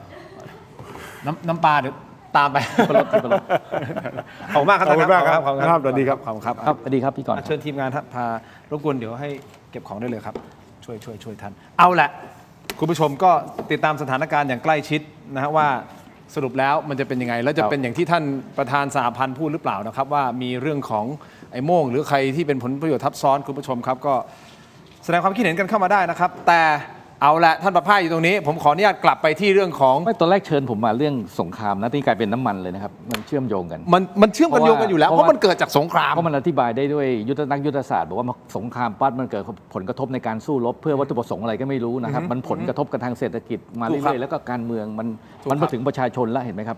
บซึ่งมันก็น่ากังวลกับการบริหารจัดการครั้งนี้เหมือนกัน เราเห็นถึงสถานการณ์บ้านเมืองของเราแต่ผมขออนุญาตตัดภาพกลับไปที่ตะวันออกกลางกันนิดนึงนะครับคุณผู้ชมครับกลยุทธ์ทางทหารของอิหร่านอันนี้น่าสนใจท่านช่วยวิเคราะห์นิดนึงนะครับเขาบอกว่าใช้กลยุทธ์การป้องกันแบบโมเสกด็อกทรินนะฮะสื่อต่างประเทศหรือสื่อไทยบางสำนักก็พูดถึงประเด็นนี้นะครับบอกว่าผู้เชี่ยวชาญด้านยุทธศาสตร์ทหารนะวิเคราะห์ว่าอย่างน่าสนใจบอกว่าสหรัฐเนี่ยทุ่มเงินมหาศาลใช้ยุทธวิธีเด็ดหัวผู้นำก็คือสังหารผู้นำสูงสุดของอิหร่านโดยหวังว่าพอผู้นำท่านสิ้นลงเสียชีวิตลงสงครามจบแน่ใช่ไหมไม่มีหัวอยู่แล้วนี่ปุ๊บจัดไปจบแต่มันไม่ได้เป็นเช่นนั้นธรรมภาพถูกต้องไหมครับเพราะอิหร่านได้ออกแบบสถาปัตยกรรมทางการทหารนะที่สามารถดำเนินการด้วยตัวเองโดยที่ไม่ต้องมีผู้นำก็ได้ที่ทหารเรียกว่าการป้องกันแบบโมเสกหรือโมเสกดิเฟนส์20 ปีก่อนแล้วนะครับเขาคิดเรื่องนี้ซึ่งทำให้อิหร่านเดินหน้าต่อกรกับสหรัฐได้ต่อไปแม้เมืองหลวงจะถูกถล่มอย่างไรก็ตามแม้ผู้นำสูงสุดหรือกลุ่มผู้บริหารระดับสูงของประเทศจะถูกสังหารแล้วและต้องสูญเสียผู้บัญชาการทางทหารไปกี่คนก็แล้วแต่ยังเดินต่อไปได้นั่นหมายความว่าสหรัฐเองที่เขาตัดสินใจไม่รู้เขาตัดสินใจแบบคิดมาก่อนล่วงหน้านานแค่ไหนนะหรือว่าอาจจะเป็นการตัดสินใจแบบฉุกละหุกอะแบบประธานาธิบดีโดนัลด์ทรัมป์นึกออกแล้วไปเอ้ายังไงเอาลุยแผนฉุกละหุกก็เลยไม่ได้คิดถึงข้อนี้หรือเปล่าท่านมองไงว่านี่คือการนี่คือการประเมินพลาดหรือเปล่าผมนำเรียนอย่างนี้ครับถ้าเกิดใครที่เคยไปเรียนที่สหรัฐอเมริกาจะรู้ว่าหลักการที่จะทำสงครามได้นอกจากการประเมินสภาพแวดล้อมการข่าวที่ชัดเจนแล้วมาประเมินแล้วเนี่ยสิ่งหนึ่งที่เขาถ้าตัดสินใจดำเนินการแล้วมันต้องมี military end state ที่เขาต้องการว่าต้องการเพื่ออะไรมันมาจากการเมืองแต่ตอนนี้การเมืองก็พยายามพูดแต่เราไม่เห็นทางการทหารเซนคอมเคยตอบสื่อมวลชนบอกว่าเขาจะไม่บอกว่าเขาทำอะไรเพราะว่าให้เสร็จภารกิจก่อนถึงบอกแล้วมีสิ่งหนึ่งที่เขาทำก็คือการวิเคราะห์จุดสมดุลคือจุดที่มันมีพลังอำนาจที่สุดในประเทศนั้นแล้วสุดท้ายเขาก็จะมีจุดนั้นเนี่ยพอสำคัญที่สุดก็จะไปที่ผู้นำเรื่องการติดต่อสื่อสารมันถึงดำเนินการผู้นำแล้วถามว่าฝั่งอิหร่านรู้ไหมว่าเขาจะทำแบบนี้มันเขาก็ต้องมีผู้นำลำดับที่2ลำดับที่3ลำดับเป็นโมซิที่มันเป็นแบบเป็นเชนออกมามากมายที่เกิดขึ้นเขาก็เตรียมการที่จะถ้าผู้นำเขาเป็นอะไรไปปั๊บเนี่ยเขาก็ต้องมีระบบทดแทนที่ผมเรียนว่ามันเป็นสไปเดอร์เว็บอยู่ใต้ดินที่พร้อมจะดำเนินการรวมการควบคุมจริงแต่โชคดีที่อิหร่านจะไม่เหมือนเขาก็คือเป็นเรื่องของความเชื่อทางศาสนานะแล้วก็เป็นจิตวิญญาณของเขาที่เขารวมกันเป็นหนึ่งเดียวแล้วก็สามารถที่จะแบ่งภารกิจการปฏิบัติไปสู่หน่วยต่างๆอย่างมากมายซึ่งตรงนี้เนี่ยก็เป็นการเคาน์เตอร์ตอบโต้ในกรณีที่ถ้าเกิดโดนโจมตีด้วยลุกลามลักษณะเช่นนี้ทราบไหมครับว่าจรวดเขาเนี่ยในลึกๆแล้วเนี่ยเขามีแท่นยิงอยู่ในเมืองใต้ดินหลายจุดนะบางแท่นยิงนี่ท่านนักวิเคราะห์แล้วผมมีโอกาสได้คุยกับเขากับเพื่อนกันเองเนี่ยเขาบอกว่าบางคนเนี่ยแค่พอไปทำอุโมงค์เรียบร้อยเขาก็คิวตัวคนเหล่านั้นทิ้งหมดเลยนะเป็นความลับอันนี้เป็นหนังสือที่เป็นเรื่องเล่าจริงเท็จยังไงไม่ทราบแล้วก็จรวดบางลูกที่ยิงไปแล้วเนี่ยเขายอมที่จะโดนทำลายแล้วเขาก็จะเปลี่ยนที่อื่นซึ่งพวกนี้มันก็คือการหลบซ่อนแล้วก็รู้ว่าด้วยศักยภาพข้างบนดาวเทียมการเห็นเป้าระบบอิเล็กทรอนิกส์การบินและตระเวนเนี่ยมันสามารถเห็นหมดว่าอะไรขึ้นจากตรงไหนจรวดขึ้นจากที่ไหนก็จะมาทำลายมาดำเนินการต่อซึ่งถามว่ายุทธศาสตร์พวกนี้ในนักการทหารเนี่ยก็จะเห็นภาพชัดเจนว่าเขาก็ใช้หลักนิยมแบบนี้แหละแล้วแต่ครั้งนี้มันไม่เหมือนกับเมื่อที่ผ่านมาคือใช้เรือบรรทุกเครื่องบินแต่ปัจจุบันเรือบรรทุกเครื่องบิน1 ลำก็เกิดไฟไหม้ที่ห้องผ้าแล้วก็เกิดปัญหาแล้วก็ต้องกลับเข้าฝั่งนี่เรื่องจริงนะครับอันนี้ก็เกิดภาพนั้นแปลว่าความล้าด้วยความล้าจากการรบจากอะไรต่างๆก็จะมีส่วนเกี่ยวข้องก็ต้องรอด้วยว่าที่เขาเปลี่ยนแผนใหม่ที่ให้นาวิกโยธินกำลังเดินทางมาเนี่ยจะไปขึ้นที่ไหนที่เกาะหรือไม่ที่ใหม่อย่างไรบ้างก็คงเป็นการแก้ปัญหาเฉพาะไปของนักการทหารแล้วว่าเกิดอย่างนี้ขึ้นแต่สุดท้ายผลกระทบที่เขาต้องการเนี่ยผมว่ามันน่าจะส่งผลกับทางการเมืองของอเมริกันพอสมควรนะเพราะว่าถ้าอิหร่าน ทุกสำนักจะวิเคราะห์ว่าถ้าดึงระยะเวลาได้สักพักหนึ่งความสูญเสียด้วยราคาที่แพงแล้วก็การกดดันของประชาคมโลกหรือแม้แต่คนอเมริกันเองเนี่ยอาจจะยอมถอยไปก็ได้ฉากทัศน์หนึ่งเนาะแล้วก็อีกในส่วนของอิหร่านก็ถ้าสามารถจะยื้อและรวบรวมคนอิหร่านก็มีจุดอ่อนว่าก็มีกระแสข่าวบางกระแสว่ามีผู้นำนอกประเทศพยายามจะให้รวมกันแล้วก็ทหารบางคนไม่ได้รับเงินเดือนก็อาจจะเป็นจุดเงื่อนไขและให้แยกออกมาจากรัฐบาลซะต่อต้านซะยุติซะยอมฝั่งนู้นซะมันมีข่าว2ด้านนี้อยู่เพราะฉะนั้นก็ต้องใช้เวลาแล้วก็ประเมินไปแต่ยุทธการแบบโมเสกแบบนี้นั่นหมายความว่าถ้ามันเป็นจริงถ้ามันมีจริงซึ่งดูท่าทางแล้วน่าจะเขาพยายามจะเอาโมเสกมาอธิบายวิธีการที่มันเกิดขึ้นแต่จริงๆอาจจะไม่ใช่ชื่อนี้ก็ได้ไม่รู้ต้องไหมครับแต่ว่าวิธีแบบเนี้ยแล้วจะรับมือกับสถานการณ์แบบสหรัฐต้องรับมือกับสถานการณ์แบบนี้ยังไงมันยากง่ายในการรับมือคืออิหร่านโชคดีที่ geopolitics แล้วก็ลักษณะภูมิประเทศที่มันมีภูเขามีอะไรกำบังซึ่งการจะใช้กำลังภาคพื้นเข้าไปยึดเนี่ยยากเพราะถึงแม้ที่กำลังทางอากาศไปกดดันในที่ต่างๆแล้วสุดท้ายการเข้ายึดครองพื้นที่ก็จะต้องเป็นใช้กำลังภาคพื้นเข้าไปอยู่ดีซึ่งเป็นปฏิบัติการร่วมอเมริกามีศักยภาพเองเป็นมัลติโดเมนทุกมิติที่เขามีทั้งอาวุธมีทั้งพื้นที่สามารถแต่ว่าอย่าลืมนะครับผมบอกว่าเราจะวิเคราะห์อะไรก็แต่อิหร่าน3 เท่าประเทศไทยนะต่อให้100,000 เป้าหมายประเทศไทยเนี่ยมันก็ยังไม่คุมทุกพื้นที่นะและบางพื้นที่มันก็ยังมีช่องว่างอยู่นะอันนี้คือภาพเนี่ยนี่คือเกิดจาก Google Earth นะครับคุณผู้ชมนี่คืออิหร่านนะครับเนี่ยมันเป็นอย่างเงี้ยประเทศแบบถึงบอกมันยากมากในการเพราะว่าการประเมินอย่างแม้แต่ตัวผมเองเนี่ยเราก็ประเมินจากข้อเท็จจริงที่ปรากฏตามสื่อแล้วก็โชคดีที่มีโอกาสที่ได้คุยกับคนอยู่ในอิสราเอลอยู่ในอิหร่านบางส่วนแล้วก็เป็นนักการทหารด้วยก็ข้อมูลที่เขามาก็เราก็ต้องกลั่นกรองอีกว่ามันจริงไหมหรือที่เขาบอกมาแล้วเขายังสู้อยู่แต่มันปรากฏว่าเมื่อเขาโดนโจมตีเขายังมีการยิงจรวดถึงแม้จำนวนน้อยลงแต่มันยังยิงได้ยิงเข้าเป้าด้วยยิงไปยังพื้นที่ของแสดงว่าสนามเขาเรียกอะไรนะฐานทัพของอเมริกันในพื้นที่ตะวันบริเวณนั้นเนี่ยอันตรายหมดถึงต้องอพยพถึงอะไรต่างๆก็แสดงว่าเขาก็กดดันได้เพราะว่าเป็นเป้าหมายอยู่แล้วต้องการยื้อต้องการให้แพงที่สุดทำเวลามากที่สุดทั้งฝั่งของสหรัฐอเมริกาก็มียุทธวิธีเหมือนกันเพราะเขามีอาวุธที่หนักกว่ามีอะไรที่ทำลายมากกว่าเขาก็ต้องมองผลกระทบว่าสำหรับเขาตอนนี้ก็คือทำไงก็ได้ให้เปิดช่องเฮอร์มุซได้เพื่อไม่ให้เกิดน้ำมันไปได้และไม่เกิดผลกระทบทางเศรษฐกิจฝั่งอิหร่านก็มองผลกระทบว่าถ้าอย่างนั้นก็ต้องยิงไปที่ฐานน้ำมันไปที่กำกันเพราะว่าพวกนี้มันจะฟื้นมันก็ต้องใช้เวลามันก็ต้องสู้กันแบบนี้ที่จะเกิดขึ้นนะครับในรายละเอียดในพื้นที่เนี่ยเราก็คงได้แต่ประเมินสถานการณ์แล้วก็หวังว่าผลกระทบตรงนี้เนี่ยก็โชคดีอีกอันไหมครับที่พันธมิตรต่างๆไม่เข้ามาร่วมด้วยไม่เข้ามาดำเนินการเพราะว่าเขามองว่าเขาไม่ได้เริ่มต้นและไม่ควรจะเกิดแบบนี้แล้วก็ทุกคนก็เดือดร้อนผมว่าแต่ละคนก็มีปัญหาเนาะมีนาโต้ก็มีทางด้านของยูเครนอยู่ใช่ไหมมีปัญหาอยู่แล้วทางของวิเคราะห์ในเชิงแบบนักประเมินทั่วไปก็ทางรัสเซียทางจีนก็ยังดูท่าทีไม่ต้องการที่จะเข้ามายุ่งกับตรงนี้หรอกเพราะสงครามไม่ได้ทำให้มันมีความสุขไม่อะไรต่างๆนี่เลยเห็นว่าจีนก็พยายามที่จะเป็นตัวกลางในการเจรจาแล้วเร็วๆนี้ก็จะมีการเจรจากันที่ซาอุดิอาระเบียซึ่งตรงนี้อาจจะเป็นทางลงอีกทางหนึ่งหรือไม่นะครับแล้วสำคัญที่สุดทุกคนไม่ต้องการให้เป็นสงครามโลกครั้งที่3แน่นอนเพราะมันมีปัจจัยไม่เหมือนสงครามโลกครั้งที่1ไม่เหมือนสงครามโลกที่2แล้วคำว่าสงครามโลกนี่มันเป็นอะไรที่ผมว่ามันโหดร้ายนะแล้วมันอาวุธที่มันมีรุนแรงนิวเคลียร์อะไรต่างๆสงครามก็โหดร้ายหมดเลยนะครับเพราะฉะนั้นปัจจัยมันไม่น่าจะตรงนั้นผมคิดว่าน่าจะเป็นแค่แต่มันก็มีความเสี่ยงว่าในภูมิภาคนี้จะเกิดความขัดแย้งที่มีความเสี่ยงสูงที่จะขยายผลไหมแล้วก็ประเทศผมมั่นใจว่าประเทศต่างๆที่ไม่ดำเนินไม่ตอบโต้เนี่ยเขาต้องการจะหยุดตรงนี้เหมือนกันเพราะความเสียหายต้องให้มันน้อยที่สุดนะครับที่ตรงนี้ครับอันนี้คือตะวันออกกลางคุณผู้ชมใช่ตะวันออกกลางนี่คือสงครามมันไม่มีดีไม่ดีมันมีแต่ความสูญเสียความเสียหายเช่นเดียวกันกับสิ่งที่เราเจอกับกัมพูชาอยู่เหมือนกันอันนี้ก็เป็นความเสียหายที่มันเกิดขึ้นแล้วเราก็ไม่อยากให้เกิดขึ้นแต่แน่นอนไทยเราก็ไม่ลดการนะฮะเพราะในช่วงเวลาที่เงียบไปตอนนี้นะครับก็เชื่อว่าทางด้านของกัมพูชาก็เตรียมการอะไรหรือเปล่านะครับเราเองก็ต้องไม่ประมาทเดี๋ยวได้ถามท่านประภาสเพิ่มเติมในประเด็นไทยกัมพูชาด้วยนะครับผู้ชมแต่ขออนุญาตนิดนึงฮะเมื่อวันก่อนท่านพลเรือเอกจุมพลลุมพิการนนท์นะฮะท่านอดีตรองปลัดกระทรวงกลาโหมใช่ไหมฮะท่านมาในรายการของเราแล้วก็พูดในประเด็นที่น่าสนใจเขาบอกว่าสหรัฐกำลังเคลื่อนกำลังนาวิกโยธินข้ามโลกอย่างที่ท่านประภาสพูดไปเมื่อสักครู่นี้ก็เลยทำให้นึกถึงประเด็นนี้ท่านจุมพลพูดไว้ท่านบอกว่าสหรัฐรู้ดีว่าใช้กำลังแค่ทางอากาศมันไม่ได้ผลก็เลยต้องส่งทหารภาคพื้นดินเข้าไปถ้าส่งนะมันเป็นวิธีเดียวที่จะมีโอกาสในการที่จะเข้าไปยึดบางพื้นที่เกาะหรืออะไรบางแต่แสดงว่าพื้นที่นั้นจะต้องปลอดภัยของกำลังภาคพื้นที่จะเข้าไปโดยขณะนี้คุณผู้ชมได้สั่งเคลื่อนกองเรือยกพลขึ้นบกนะครับดึงกำลังทหารนาวิกโยธินและอาวุธยุทโธปกรณ์จากภูมิภาคอื่นๆเช่นเคลื่อนกำลังจากฟิลิปปินส์ นะผ่านทางด้านของช่องแคบมะละกาเพื่อมุ่งหน้าไปเติม พอเห็นอย่างนี้คุณทินแปลความว่ายังไงท่านนักการทหารบอกว่าไม่ได้เตรียมการไว้ก่อน ไม่ได้คาดการณ์ว่าจะมีเหตุเลวร้ายแบบนี้ ถึงเพิ่งเริ่มทำถ้าจริง ๆ แล้วถ้ามันมีแผนสำรองมีมดไลซี่มีสิ่งที่อันตรายที่สุดสิ่งที่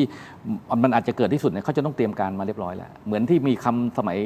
สงครามอิรักเขาบอกว่าย้ายภูเขามาไว้ที่อ่าวทั้งกำลังภาคพื้นทั้งพันธมิตรมาเป็น 7-8 แสนคนเพื่อจะเข้ามายึดอิรักเนี่ยเป็นฉุกละหุกละเข้ามาแล้วยังไม่รู้เลยว่าจะไปตรงไหนมันมีผลนะมันมีผลกับการปฏิบัติเขายังงงอยู่นะฮะคุณผู้ชมแต่ว่าแน่นอนตอนนี้เขาบอกว่ามุ่งหน้าไปเติมกำลังที่ตะวันออกกลางโดยมีกำลังพลเบื้องต้นประมาณสัก 2,500 คนนะครับโดยมีอยู่ในพื้นที่ด้วยโดยท่านจุมพลมองว่ายุทธการนี้ไม่รู้นะว่าเอาอยู่หรือเอาเข้าไปตายเพราะหลายคนวิเคราะห์เหมือนกันว่าถ้าส่งทหารเดินทางเข้าไปเนี่ยโอกาสที่จะส่งลงศพกลับสหรัฐอเมริกาผมมองในฐานะนักการทหารเนี่ยถ้าเกิดเอาทหารมาลักษณะเช่นนี้แล้วต้องการมันน่าจะต้องมีเป้าหมายอะไรบางอย่างที่ดำเนินการแล้วก่อนที่จะให้กำลังเหล่านี้เข้าไปในพื้นที่นั้นเนี่ยด้วยศักยภาพของอเมริกาที่เป็นมัลติโดเมนเนี่ยทั้งอวกาศไซเบอร์แอร์สเปซแล้วก็ระบบการป้องกันที่ดีเนี่ยเขาคงจะต้องเคลียร์พื้นที่อะไรบางอย่างเพื่อจะกดดันอะไรบางอย่างเหมือนกันผมคิดว่าก็คงจะต้องมีการวางแผนและก็เตรียมการเขาไม่ยอมไม่ปล่อยให้เลวร้ายอย่างนั้นแน่นอนถ้านักการทหารถ้าเร็วสงครามมันจะทำกรณีที่รู้สึกว่ามันจะชนะเท่านั้น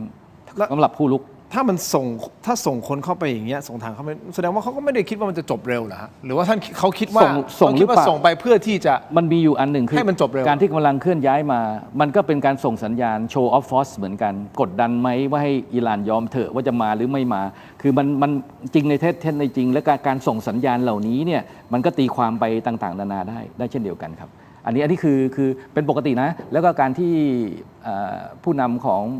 ที่เกิดขัดแย้งออกสัญญาณอะไรบางอย่างเนี่ยมันมีผลในจิตวิทยาด้วยว่าเขากำลังพูดกับใครเขากำลังพูดกับคนประเทศของเขาหรือเขากำลังพูดกับทหารเขาให้มีกำลังใจที่ในการต่อสู้หรือเขาพูดกับพันธมิตรหรือเขากำลังข่มขู่ฝั่งตรงข้ามซึ่งพวกนี้ผมมองว่ามันมีหลายมิติซ้อนกันอยู่อาจจะมาเรื่อยๆแล้วเลี้ยวกลับก็ได้อาจจะมาเรื่อยๆแล้วก็มีการเตรียมการเรียบร้อยจะลุกเข้าตรงนี้ก็แล้วก็ได้เป็นไปได้หมดเลี้ยวกลับแบบดื้อๆอย่างนี้เลยใช่ก็มีหลายครั้งก็เลี้ยวกลับนี่นะคุณผู้ชมครับนอกจากที่ท่านประภาสเป็นผู้ช่วยผู้บัญชาการฐานอากาศแล้วนะครับท่านยังมี call sign ก็คือเขาเรียกว่าชื่อเรียกใช่ไหมฮะ call sign Borax นี่ฮะ Borax นะครับเป็นนักบิน F-16 นะฮะที่คุณผู้ชมมีความเชี่ยวชาญแล้วก็เป็นที่รู้จักในบทบาทนักรบข่าวสารและผู้ดำเนินนะกิจกรรมด้านสวัสดิการและสุขภาพจิตให้กับกองทัพอากาศด้วยนะครับเพราะฉะนั้นที่วันนี้มาวิเคราะห์คุณผู้ชมครับฟังไปพร้อมๆกันไปด้วยกันกับผมนี่แหละครับที่ท่านวิเคราะห์นะครับคราวนี้มาอีกประเด็นหนึ่งผมมีสไลด์สุดท้ายอยู่อันหนึ่งใช่ไหมที่ผมจะบอกว่าจะฝั่งพี่น้องประชาชนน่ะซึ่งตัวนี้สำคัญมากประเด็นไหนในสงครามเนี่ยครับเกี่ยวกับเมื่อกี้อิหร่านนี่แหละครับผมคิดว่าในรายการมาแล้วบางที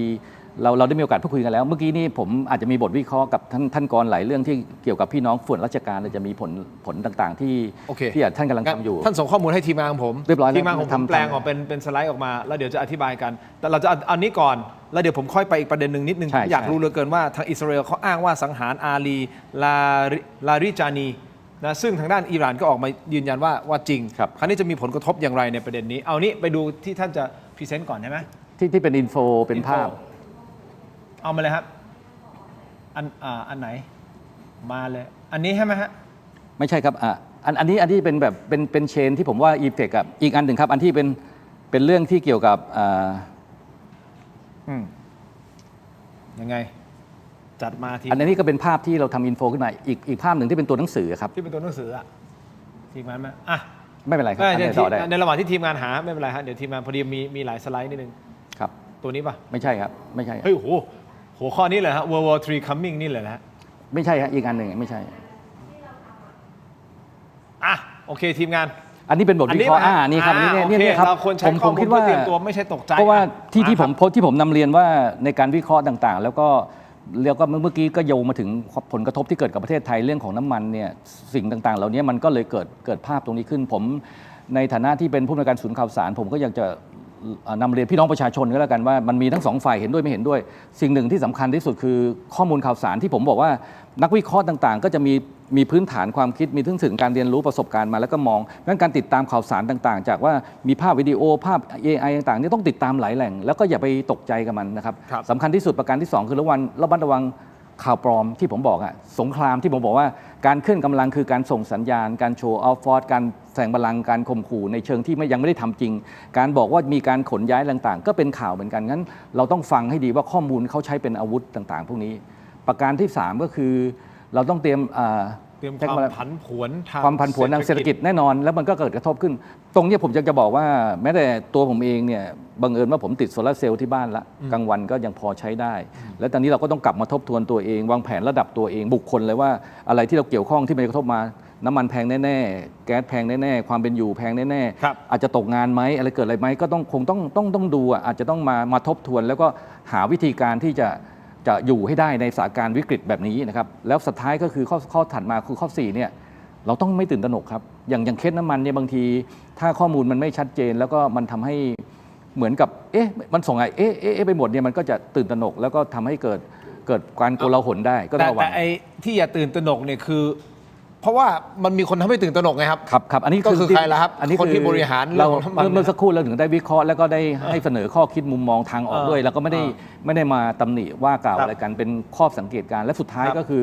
สงครามการมองต่างๆต้องเข้าใจมันอย่าไปใช้อารมณ์จะไปเอียงข้างใดข้างหนึ่งเพราะว่ามันจะทำให้เกิดผลกระทบอันนี้ผมอยากจะมานำเรียนในรายการนี้แล้วก็อยากว่าเตรียมตัวครับทุกคนครับวิกฤตครั้งนี้เนี่ยในทุกคนปฏิเสธไม่ได้หรอกแล้วก็อย่าถึงตกวิตกกังวลอะไรมากก็คือเตรียมตัวด้วยข้อมูลแล้วก็พร้อมที่จะเผชิญกับสิ่งเหล่านี้แล้วไปด้วยกันคนไทยต้องร่วมกันสามัคคีกัน แล้วก็อย่าเห็นแก่ตัวต้องมองว่ามันเป็นวาระของประเทศแล้วก็ต้องช่วยแก้ปัญหานี่ก็อยากจะนำเรียนแล้วก็เป็นกำลังใจให้กับทีมงานที่กำลังแก้ปัญหาเรื่องน้ำมันอยู่แล้วก็หวังว่าการดำเนินการต่างๆเนี่ยมันจะไปได้ชัดเจนผมมีข้อสังเกตคือให้ข่าวให้เร็วตรงไหนเป็นจุดเพนพอยต์ต้องรีบแก้ไขความเห็นของทุกคนคือกัลยาณมิตรทั้งหมดนำมาเก็บนำมาแก้ไขแล้วก็เดินไปด้วยกันแล้วก็ต้องทำตลอด 24 ชั่วโมงใครที่ยังไม่ได้ออกกำลังกายนะครับใครที่คิดว่าสุขภาพยังไม่ค่อยแข็งแรงเริ่มออกกำลังกายได้เริ่มเดินสายพานหรือว่าเดินต้องเตรียมหมู่บ้านเพราะว่าจักรยานแล้วต้องปั่นจักรยานต้องเดินอันนี้พูดจริงนะฮะอะไรที่มันใกล้ๆบางทีเนี่ยเราก็เดินไปใช่ไหมเดินไปแต่ก่อนอาจจะขี่มอเตอร์ไซค์ไปหน้าเซเว่นไปเซเว่นอะไรเงี้ยเราก็อาจจะต้องเดินไปนี่พูดจริงที่บ้านก็เป็นจริงๆนะครับก็ต้องเตรียมความพร้อมนะครับคุณผู้ชมเอาละในเรื่องนี้ตัดภาพกลับมาที่อิสราเอลที่มีการสังหารอาลีลาริจานีนะครับคุณผู้ชมเมื่อวานนี้มี breaking news ทั่วโลกนะครับก็คือทางด้านของรัฐมนตรีว่าการกระทรวงกลาโหมของอิสราเอลนะครับชื่อว่านายอิสราเอลคัชนะแถลงว่านายอาลีลาริจานีเลขาธิการสภาความมั่นคงแห่งชาติสูงสุดของอิหร่านนะครับและผู้บัญชาการกองกำลังกึ่งทหารบาซิดนะฮะชื่อว่าโคลามเรซาถูกสังหารแล้วในปฏิบัติการเมื่อคืนวันจันทร์ที่ผ่านมาคือวันที่ 16 มีนาคมด้านสำนักข่าวอัลจาซีรารายงานว่าอับบาสอารักชีซึ่งเป็นรัฐมนตรีต่างประเทศอิหร่านได้ออกมายืนยันเรื่องที่นายลาริจานีถูกสังหารแล้วนะครับแล้วก็บอกว่าผมไม่เข้าใจว่าทำไมสหรัฐและอิสราเอลถึงยังไม่เข้าใจเสียทีว่าอิหร่านมีโครงสร้างทางการเมืองที่แข็งแกร่งโดยมีสถาบันทางการเมืองเศรษฐกิจและสังคมที่มั่นคงการมีอยู่หรือไม่มีอยู่ของบุคคลใดบุคคลหนึ่งไม่มีผลกระทบต่อโครงสร้างนี้เลยซึ่งมันก็อาจจะไปสอดคล้องกับประเด็นที่เราพูดถึงเรื่องของโมเสสครับถูกต้องไหมฮะว่าอาจจะเป็นอย่างนั้นหรือเปล่าคราวนี้สั้นๆนิดนึงฮะอาลีราริจานีคือใครคือดำรงตำแหน่งเลขาธิการสภาความมั่นคงแห่งชาติสูงสุดและเป็นอดีตโฆษกรัฐสภาที่ครองวาระถึง12 ปีและเป็นที่ปรึกษาคนสำคัญของอดีตผู้นำสูงสุดนี่คือหน้าฉากของเขาแต่บทบาทเบื้องหลังที่แท้จริงของเขาคือมันสมองระดับยุทธศาสตร์และผู้ประสาน10 ทิศที่ทรงอิทธิพลของอิหร่านคนหนึ่งเลยนะครับเขาเป็นนักยุทธศาสตร์ที่หาตัวจับยากมีความคิดเป็นระบบและกล้าตัดสินใจลงมือทำอย่างเด็ดขาดทั้งยังเป็นสถาปนิกผู้วางนโยบายมุ่งสู่ตะวันออกดึงจีนและรัสเซียเข้ามาเป็นพันธมิตรเพื่อคานอำนาจชาติตะวันตกการเสียชีวิตของเขาจึงสร้างแรงสั่นสะเทือนอย่างหนักเพราะทำให้อิหร่านสูญเสียทั้งผู้กุมความลับสุดยอดและนักประสานงานระดับท็อปไปในเวลาที่ประเทศต้องการตัวมากที่สุดท่านประภาสมองการจากไปของนายอาลีลาริจานีอย่างไรครับผมมอง2ประเด็นครับประเด็นแรกในเชิงยุทธวิธีเนี่ยพวกเราจะเห็นว่า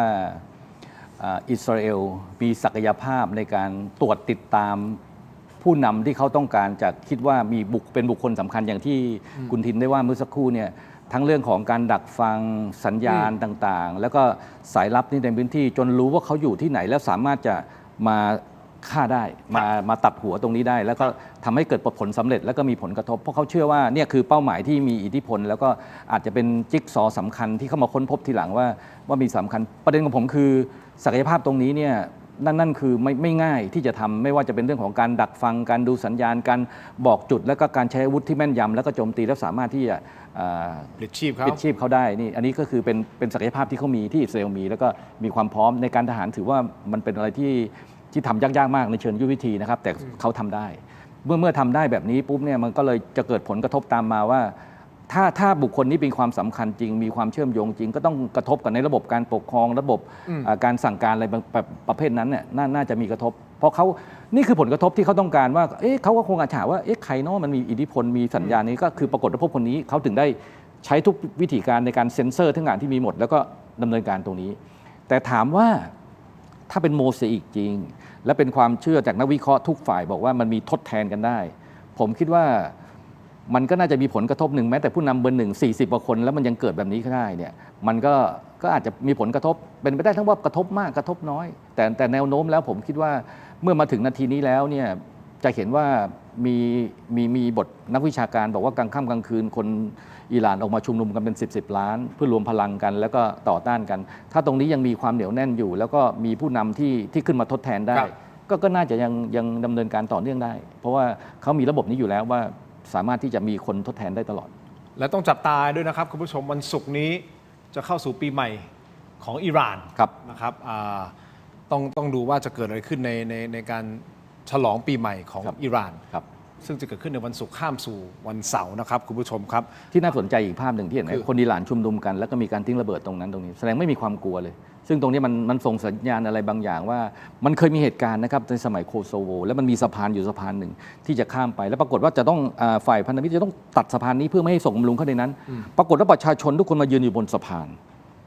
คนที่จะมาทิ้งระเบิดก็เลยทำไม่ได้สะพานนั้นก็ยังอยู่เช่นเดียวกันเหตุการณ์ลักษณะเช่นนี้เนี่ยถึงแม้จะไม่มีผู้นำถ้าเกิดเขาคิดว่าตึกเนี่ยเขาต้องการเอาไว้แล้วคนมารวมกันอยู่สัก10,000-20,000 คนแล้วถามว่าความชอบธรรมแล้วออกอเมริกาหรือว่าอิสราเอลจะกล้าใช้อาวุธตรงนี้ไหมอันนี้แหละนี่คือสิ่งที่พลังของประชาชนในประเทศที่มีอีกตั้ง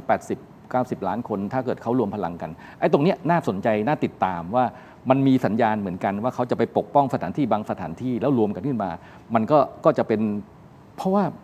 เรากำลังสู้กับหมายความว่าทุกกระแสมองเรื่องจิตวิญญาณมองเรื่องความรักชาติมันทำให้เกิดว่าเขาสูญเสียเขาถูกรังแกก็เป็นกลุ่มหนึ่งเนาะแต่ในส่วนของอเมริกาส่วนของอิสราเอลก็ว่าไปก็ตามนั้นแต่นี่คือมองสองมุมไม่ได้บอกว่าใครจะชนะใครแต่ถ้ามันมีประเด็นนี้ขึ้นมาแล้วมีการสมมุติว่าปึ้งทีเดียวแล้วประชาชนหรือแม้แต่ที่โรงเรียนอนุบาลที่เด็กเสียชีวิตนี่ก็ผมว่าสะเทือนใจของทุกคนที่ได้เห็นภาพนั้นมันก็น่าสนใจตรงนี้มีคำถามหนึ่งผมมีโอกาสได้พูดคุยกับก็คือนักธุรกิจหลายท่านนะฮะในประเทศไทยแล้วก็หนึ่งในนั้นมีการตั้งคำถามแล้วก็ถามผมเขาก็ไม่แน่ใจเหมือนกันแต่เขาถามว่าก่อนหน้านี้เรื่องของการก่อการร้ายนะครับมันก็มีอยู่เนืองๆอยู่แล้วใช่ไหมครับมีช่วงหนึ่งแล้วก็ถี่ด้วยนะครับส่วนเหตุการณ์ครั้งนี้ที่มันเกิดขึ้นไปโทษนะฮะไปปลิดชีพผู้นำสูงสุดทางด้านจิตวิญญาณของประเทศเขามันเกิดคำถามว่าคือเขาคาดหวังนะเขาอาจจะติดตามข่าวแล้วรู้สึกอาจจะอินมากไปหรือเปล่าหรือไม่แน่ใจเขาบอกเขารู้สึกว่าทำไมพวกก่อการร้ายหรือว่าที่จะเอาคืนในภูมิภาคต่างๆไม่ใช่บนโลนวูฟนึกออกไหมฮะมาแล้วก็แบบปฏิบัติการต่างๆในทั่วโลกนะครับทำไมมันยังไม่เกิดขึ้นหรือว่ามันรอจังหวะหรือว่าท่านวิเคราะห์ในประเด็นนี้ยังไงหรือว่าคำถามนี้มันไม่ valid เลยไม่ควรถามแต่ว่าผมว่ามันก็น่าคิดเหมือนกันนะฮะก็ได้แต่น่าคิดแต่ว่าเราก็ไม่รู้ว่าเขาเตรียมการกันอย่างไรอะไรต่างๆนี่มันก็มีความเป็นไปได้ทั้งหมดแหละครับว่าทุกคนมันก็เจ็บแค้นก็มีโอกาสจะแก้แค้นแล้วก็มันก็มีแบบระเบิดพีชีพมีอะไรเยอะแยะที่เขาพร้อมจะทำอยู่เหมือนกันก็เป็นหนึ่งในการตอบโต้ที่ในสงครามแบบสมมาตรก็มีวิธีการแบบนี้มากมายเราก็ไม่รู้ว่าจะเกิดที่ไหนนะมันก็ภาวนาว่าอย่าให้เกิดเลยครับสันติภาพของโลกน่าจะดีกว่าแล้วก็ไม่คนผู้บริสุทธิ์ต่างๆไม่ควรจะมาได้รับผลกระทบกับสิ่งเหล่านี้แต่ก็ว่าเขาไม่ได้อีกเพราะเขาถูกกระทำหรือเปล่าอันนี้ก็จะเป็นคำถามที่สำคัญมากนะฮะงั้นตัดภาพมาที่ประเทศไทยครับเราก็ไม่อยากให้มันเกิดขึ้นนะครับแต่มันเกิดขึ้นเยอะเหลือเกินก่อนหน้านี้ก่อนที่จะเกิดเรื่องใหญ่ราวใหญ่โตเมื่อปีที่แล้วนะครับมันก็เกิดขึ้นประมาณสัก600 ครั้งในการละเมิดข้อสัญญา MOU ระหว่างไทยกับกัมพูชานะครับผู้ชมแล้วมันไม่มีอะไรที่จะรับประกันได้หรอกครับว่า ตั้งแต่วันนี้ที่เราคุยกัน มันจะไม่เกิดอะไรขึ้น ครับ ที่ชายแดนไทยกัมพูชา ท่านอัปเดตนิดนึงได้ไหมฮะว่าสถานการณ์ไทยกัมพูชาเป็นอย่างไร เราควรต้องเฝ้าระวังอะไรยังไง สถานการณ์ตอนนี้เนี่ยผมได้มีโอกาสลงพื้นที่ประมาณ 5-6 ครั้งเนี่ย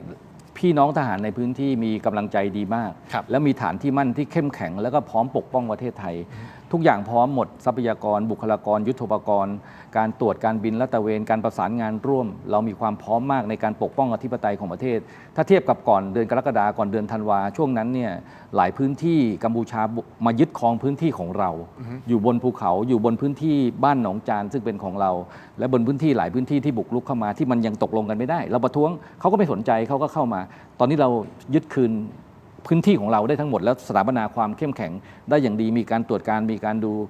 อาจจะมีเหตุการณ์บ้าง 2-3 เหตุการณ์การที่มีลวดหนามแล้วมีมาแสดงความรู้สึกอะไรอะ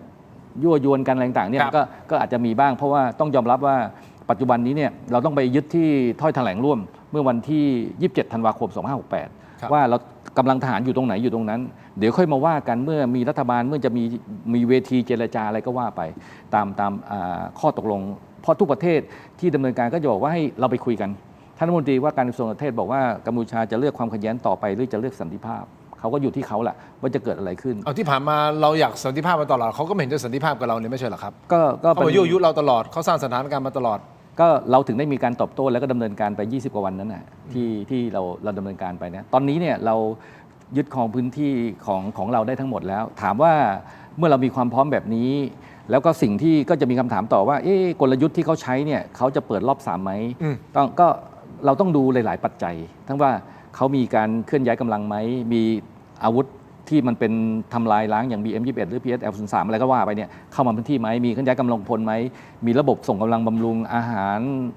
รการวางระบบน้ำมันเชื้อเพลิงอะไรเพียงพอไหมคือสิ่งเหล่านี้เราตรวจการติดตามต่อเนื่องถ้าเกิดมันมีสิ่งบอกเหตุอะไรเกิดขึ้นมันมีอยู่คำหนึ่งก็คือว่าเราสงวนสิทธิ์ว่าถ้ามันมาเกินขอบเขตบางทีเราต้องกดการปะทะเรามายิงปืนขึ้นฟ้าก็ได้เพื่อขู่ให้ออกไปแล้วก็ถ้าไม่ออกก็ต้อง1 2 3ถ้าถึงนาทีนั้นเราก็พร้อมปฏิบัติตามมาตรา 51 ป้องกันตัวเองของ UN Charter แล้วมันในนั้นเป็นระบุอันหนึ่งนะถ้าเราเห็นอะไรที่มันมีแนวโน้มจะเป็นภัยคุกคามหรือดำเนินการเราสามารถจัดการได้ทันทีเลยเช่นตั้งจรวดจะยิงอันนี้ทำร้ายเราแน่ๆไม่ต้องรอให้เขายิงก่อนแค่ตั้งจรวดแล้วเล็งมานี่เราจัดการได้เลยภาษาเขาเรียกว่าป้องกันเชิงลุกหรือภาษาอีกบอกว่าโจมตีก่อนก็คือ preemptive strike แต่เราจะทำในลักษณะที่มันถูกต้องตามกฎหมายระหว่างประเทศว่าโจมตีก่อนเป้าหมายเหมาะสมไม่โจมตีพลเรือนเพื่อหยุดยั้งสิ่งเหล่านั้นไม่ให้มาทำร้ายคนไทยอันนี้ก็ขอพี่น้องประชาชนว่าในส่วนของกองทัพเนี่ยกำลังต่างๆที่มีการผลัดเปลี่ยนเนี่ยเพื่อให้กำลังมันมีความสดชื่นมีความพร้อมมีกำลังใจมีพลังจะกลับมาเราเตรียมพร้อมหมดระบบการส่งกำลังบำรุงการทำถนนการต่างๆอันนี้ก็เห็นภาพปรากฏนะไม่ได้เอาความลับมาเปิดเผยผมใช้คำว่าความพร้อมมากกว่าเมื่อตอนเดือนธันวาพร้อมมากกว่าเดือนกรกฎาคมอีกครับเอาเป็นว่าเราพร้อมแน่นอนพร้อมนะครับส่วนทางด้านของกัมพูชาถ้ามีข้อมูลสงสัยอะไรก็ติดต่อมาที่ศูนย์ข่าวสารได้หลายประเด็นผมก็พยายามจะตอบไปให้ภาพและให้ความมั่นใจถ้าเราศูนย์เราไม่ได้รับข้อมูลเราก็จะประสานไปหน่วยในพื้นที่ถ้าเกิดว่าเกี่ยวกับพื้นที่พิทักษ์ส่วนหลังเกี่ยวกับพี่น้องประชาชนเราก็จะหาคำตอบให้นี่คือทุกคำถามทุกคำแนะนำรับหมดเพื่อแก้ปัญหาแล้วก็ทำให้มันไปต่อถ้ามันไปสันติภาพไม่ได้ต้องปะทะเราก็ต้องทำเราไม่ยอมอยู่แล้วนะครับแล้วผมเชื่อว่าทางกองทัพมีข้อมูลทุกความเคลื่อนไหวของกัมพูชาอยู่แล้วครับซึ่งเราคงไม่มานั่งเล่าเรื่องของว่าเขาทำอะไรยังไงเพียงแต่ว่าเราพร้อมให้ยืนยันตรงนี้วิธีการวิเคราะห์ก็คืออย่าไปดูแค่จุดเดียวดูหลายๆเรื่องเป็นองค์ประกอบถ้าหลายๆเรื่องแล้วสำคัญที่สุดคืออะไรไหมสัญญาณทางการเมืองว่าผู้นำเขาออกสัญญาณยังไงเจรจาแบบไหนแล้วก็มีก้าวร้าวไหมมีเรื่องรักชาติไหมสัญญาณเขาชัดเจนบอกว่าหลังสงกรานต์ถึงจะมีเรื่องเขาใช้คำว่าเจรจาขอพื้นที่คืนก็คงจะเป็นไปตามกระบวนการนั่นแหละครับเดี๋ยวก็ว่าไปเดี๋ยวค่อยว่าไปปีใหม่เขานะสงกรานต์เขาบอกว่าปีใหม่เขาว่ากันต่อไปนะครับเพียงแต่เราก็ตัดภาพมาที่เมืองไทยเราก็ต้องเฝ้าติดตามนะไม่ว่าจะเป็นสิ่งที่เกิดขึ้นที่ตะวันออกกลางมันมีผลกระทบเรื่องของเศรษฐกิจนะข้อที่1ละเรื่องของความมั่นคงของประเทศมีหลายวิเคราะห์ก็บอกว่าน้ำมันเรามีปัญหากัมพูชาก็มีปัญหาน้ำมันคือเติมรถถังเติมสิ่งต่างๆนี่มันก็เติมรถที่จะเคลื่อนที่ส่งกำลังบำรุงก็กระทบแต่ของเราไม่ต้องกังวลเรามีเขาเรียกอะไรสำรองสงครามมีพร้อมปฏิบัติอะไรในห่วงเวลาที่เราวางแผนเผชิญสถานการณ์วิกฤตไว้เรียบร้อยแล้วทุกเราโอเคอันนี้คือความเตรียมพร้อมแหละฮะคุณผู้ชมครับแน่นอนอย่างที่ผมบอกไปเราก็ต้องเตรียมพร้อมรู้เราเตรียมพร้อมเรื่องสถานการณ์เศรษฐกิจที่มันจะมีผลกระทบจากเหตุการณ์ที่เกิดขึ้นที่อิหร่าน ที่ตะวันออกกลางมาที่ไทยเราก็ต้องเตรียมความพร้อมความมั่นคงเวลาผมพูดถึงความมั่นคงนะครับผมพูดในประเด็นในทวินถกไม่เถียงหลายครั้งนะครับว่าเราก็ต้องเฝ้าระวังเป็นหูเป็นตา แล้วก็มีการพูดว่าขอให้เป็นหูเป็นตาด้วยว่าเกิดตรงไหนที่ดูไม่ชอบมาพากลใช่ไหมครับว่าประเทศไทยถามว่าเราเคยโดนหรือเปล่ามีนะฮะมีชาวอิหร่านที่มันระเบิดขาขาดขอย้ำอีกครั้งหนึ่งในประเทศไทยแล้วมีเหตุการณ์อื่นๆแล้วมีการสกัดกั้นได้ในหลายครั้งซึ่งตรงนี้ตำรวจและหน่วยงานความมั่นคงก็ได้แจ้งเตือนแล้วก็ขอความร่วมมือพี่น้องประชาชนได้เห็นสิ่งใดที่มันเป็นข้อสังเกตต้องเป็นหูเป็นตาช่วยกันรวมทั้งในหน่วยที่ตั้งทางทหารของเราแล้วที่มีความขัดแย้งแนวชายแดนด้วย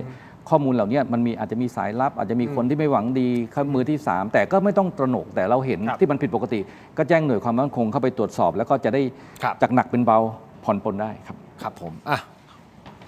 หอมปากหอมคอแล้วอยากจะให้ท่านหอมปากหอมคอและหายเจ็บคอ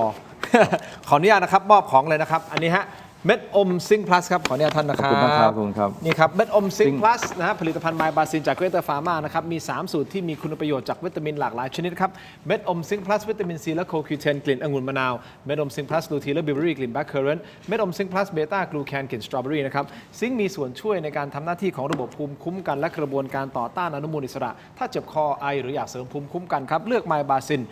จากเกรเตอร์ฟาร์มาหาซื้อได้ที่ร้านสะดวกซื้อซุปเปอร์มาร์เก็ตร้านขายยาทั่วประเทศไมบาซินจากเกรเตอร์ฟาร์มาก้าวสู่60 ปีอย่างมั่นคงและยั่งยืนนะครับขอบคุณมากครับไมบาซินที่อยู่เคียงข้างถกไม่เถียงนะครับส่วนนี้ครับยาดมสมุนไพรตรามังกรทองนะครับจากอ้วยอันโอสถนะครับนี่ครับขออนุญาตมอบให้ท่านนะครับขอบคุณครับแต่วันนี้ขอแนะนำจากอ้วยอันโอสถเช่นเดียวกันครับก็คือยาน้ำแก้ร้อนในเขากุยจากอ้วยอันโอสถครับบรรเทาไข้ตัวร้อนทานได้ทั้งเด็กและผู้ใหญ่นะครับมีจำหน่ายตามร้านขายยาทั่วประเทศอ่านคำเตือนในฉลากและเอกสารกำกับผลิตภัณฑ์ก่อนใช้นะครับนี่คือยาน้ำแก้ร้อนในเขากุยจากอ้วยอันโอสถนะครับขอบคุณ